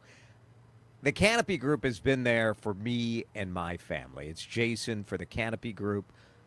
The initial process with them is so different, and that's why we spend most of our time talking about that. It's not one agent and one company. It's 50 professionals right in Minnesota that are matching you up with one of 16 different companies. So you've got a built-in comparison shopping team every time you reach out to the Canopy Group. Now, the other side of this equation is that whenever you need them, they're there for you. I have had time and time again over the last couple of years as a Canopy Group customer that I've had to reach out to these guys. I have 2 teenage boys. Do you think that there's never been an incident with the car or with the home? There have been. The service is amazing. They will take care of you, even though they're the insurance broker. They're not the company, but they're there for you, and they've been amazing to work with. I want you to experience the difference, too. Go save some money. Go improve your coverage for the same price. Find out what they can do for you at thecanopygroup.com. Introducing the WCCO Fan Starter Pack. Everything you need to blend in with real Minnesotans who've already mastered the art of listening to and loving WCCO. You'll get an imaginary magical station mug that refills itself every time the Twins score. Here comes Byron Buxton. He will round. He will score. A pocket-sized field guide to speaking Minnesotan. You betcha. And a limited edition Vanita Sakar alarm clock that wakes you up with. Good morning, good neighbor. I'm Vanita Sakar. Still not enough? We'll throw in a Jason DeRusha bobblehead that judges your brunch choices. The News Talk 830 WCCO Fan Starter Pack. Get yours today. Or just tune in. That works too. Without an Advent clinic nearby, people with chronic nasal congestion and sinus infections would be stuck with either Band-Aids that don't solve your problem or sledgehammer solutions like surgery. Our unique Advent approach can, with a 20-minute in-office procedure, open your blocked nose for good. Outside of Advent, invasive surgery is what they'll recommend. But here, in-office solutions can help you stop the Band-Aids and avoid the sledgehammer. Go to adventnose.com to schedule your appointment. Most insurance accepted. This is the story of the one. As the purchasing manager at a manufacturing plant, she knows the only thing more important than having the right safety gear is having it there when you need it. That's why she partners with Grainger for auto reordering, so her team members can count on her to have cut-resistant gloves on hand, and each shift can run safely and efficiently. Call 1-800-GRAINGER, click Grainger.com, or just stop by. Grainger, for the ones who get it done. Hi, I'm Dr. Mary Claire Haver, a board-certified OBGYN and menopause specialist. My new podcast, Unpaused, is the place for bold, unfiltered conversations about what it really takes for women to thrive in the second half of life. Every week, I sit down with medical experts, cultural icons, and powerhouse women to talk about what really matters. New episodes drop every Tuesday. Listen to and follow Unpaused with me, Dr. Mary Claire Haver. We're Available back. now We're back. Wherever you get your podcasts. Time to find out how it's moving on the roads and what's moving in via the skies. This is traffic and weather together on CCO, starting with a check of the commute. We're on the quiet side right now as you cruise the system. West 94 looking good, 169 all the way up into Rogers, traveling 35W northbound, no problems there. Highway 36 all the way up into the Forest Lake Split, and 35E flowing nicely both directions between St. Paul and 494. Trey Peterson, News Talk 830 WCCO. Pork chops, tenderloin, bacon. Oh, yeah. It's full of flavor and high in protein. Taste what Minnesota pork can do for you. 3,000 family farmers want you to get the grocery store, the butcher shop, and let's have Minnesota pork for dinner tonight. Now, the latest conditions and the outlook for the next few days with your CCO forecast. Weather brought to you by the Minnesota Pork Board. Tonight, 36 is the low. Tomorrow, 50 again. Some rain by the evening. A little windy tomorrow, too. Wednesday, high of 46, but those rain showers turn to snow. Not a lot. It'll be sloppy. Right now in downtown Minneapolis, it is still pretty dang warm. It is 46 and clear on CCO. This is Drive Time with DeRusha, live from Hammond Stadium, presented by the islands, beaches, and neighborhoods of Fort Myers, along with the Margaritaville Resort at Fort Myers Beach.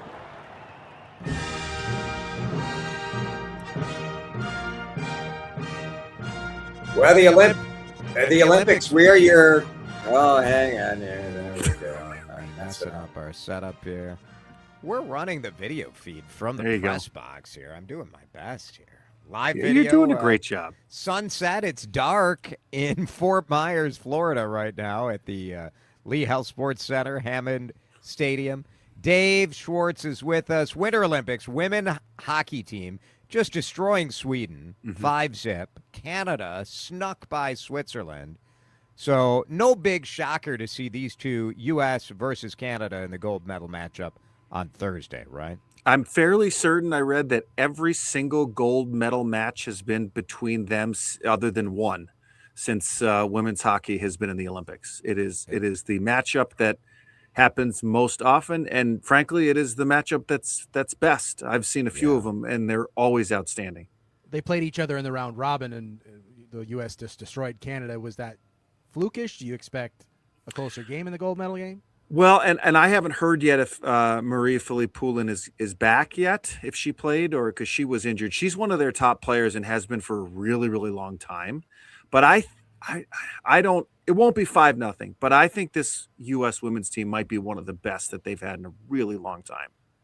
A lot of local ties on that women's hockey team too, right? Yeah, I mean, you name them, they're from here. Lee Steckline, Kelly Panic, Taylor Heisey, so on, and there's more than I'm forgetting. But it's just this team is really poised to do some big things, I think. And the level of hockey that they play. I mean, go back and watch like the '98 Olympics and watch a women's game now, and the amount that the game has jumped since that time is incredible. It's immense, and it's just so much fun to watch. Men's hockey team, they're cooking pretty nicely as well, right? Yeah, they're on to the semifinals, and hopefully quarterfinals, and then hopefully onto the semis, and then this weekend is the gold medal game. But it's probably a good chance we'll see U.S. and Canada in that one too, the way things have been going. But Sweden's going to be a tough one. So they got to play Sweden You've first. been watching Minnesota, Minneapolis, #1 in the ratings again, tied with Fort Myers where we are, which is amazing. Yeah, the Fort Myers thing kind of throws me for a loop because in the past it's always been Minneapolis, St. Paul, and Denver, two really traditionally strong cities. markets. But if you think about how popular, two of the three most popular, figure skating is probably the most popular, but curling and hockey, and they're both here. So it doesn't really surprise me that that we're such a big winter sports Olympic market. Just a couple seconds left, but Anthony Edwards, MVP in the NBA All-Star game, he doesn't want to be the face of the league, but he is, I think. It's because he's the only one that tries, but I love it. I'd love to see him be in the dunk contest, too. Either make it better or just get rid of it. Agreed. Yeah. Agreed. Dave, enjoy the outside. Looks beautiful there. I'm going inside right now. I'm freezing. Oh, Mr. Cold Plunge is too cold now. Thanks, Dave. We'll see you tomorrow from Fort Myers.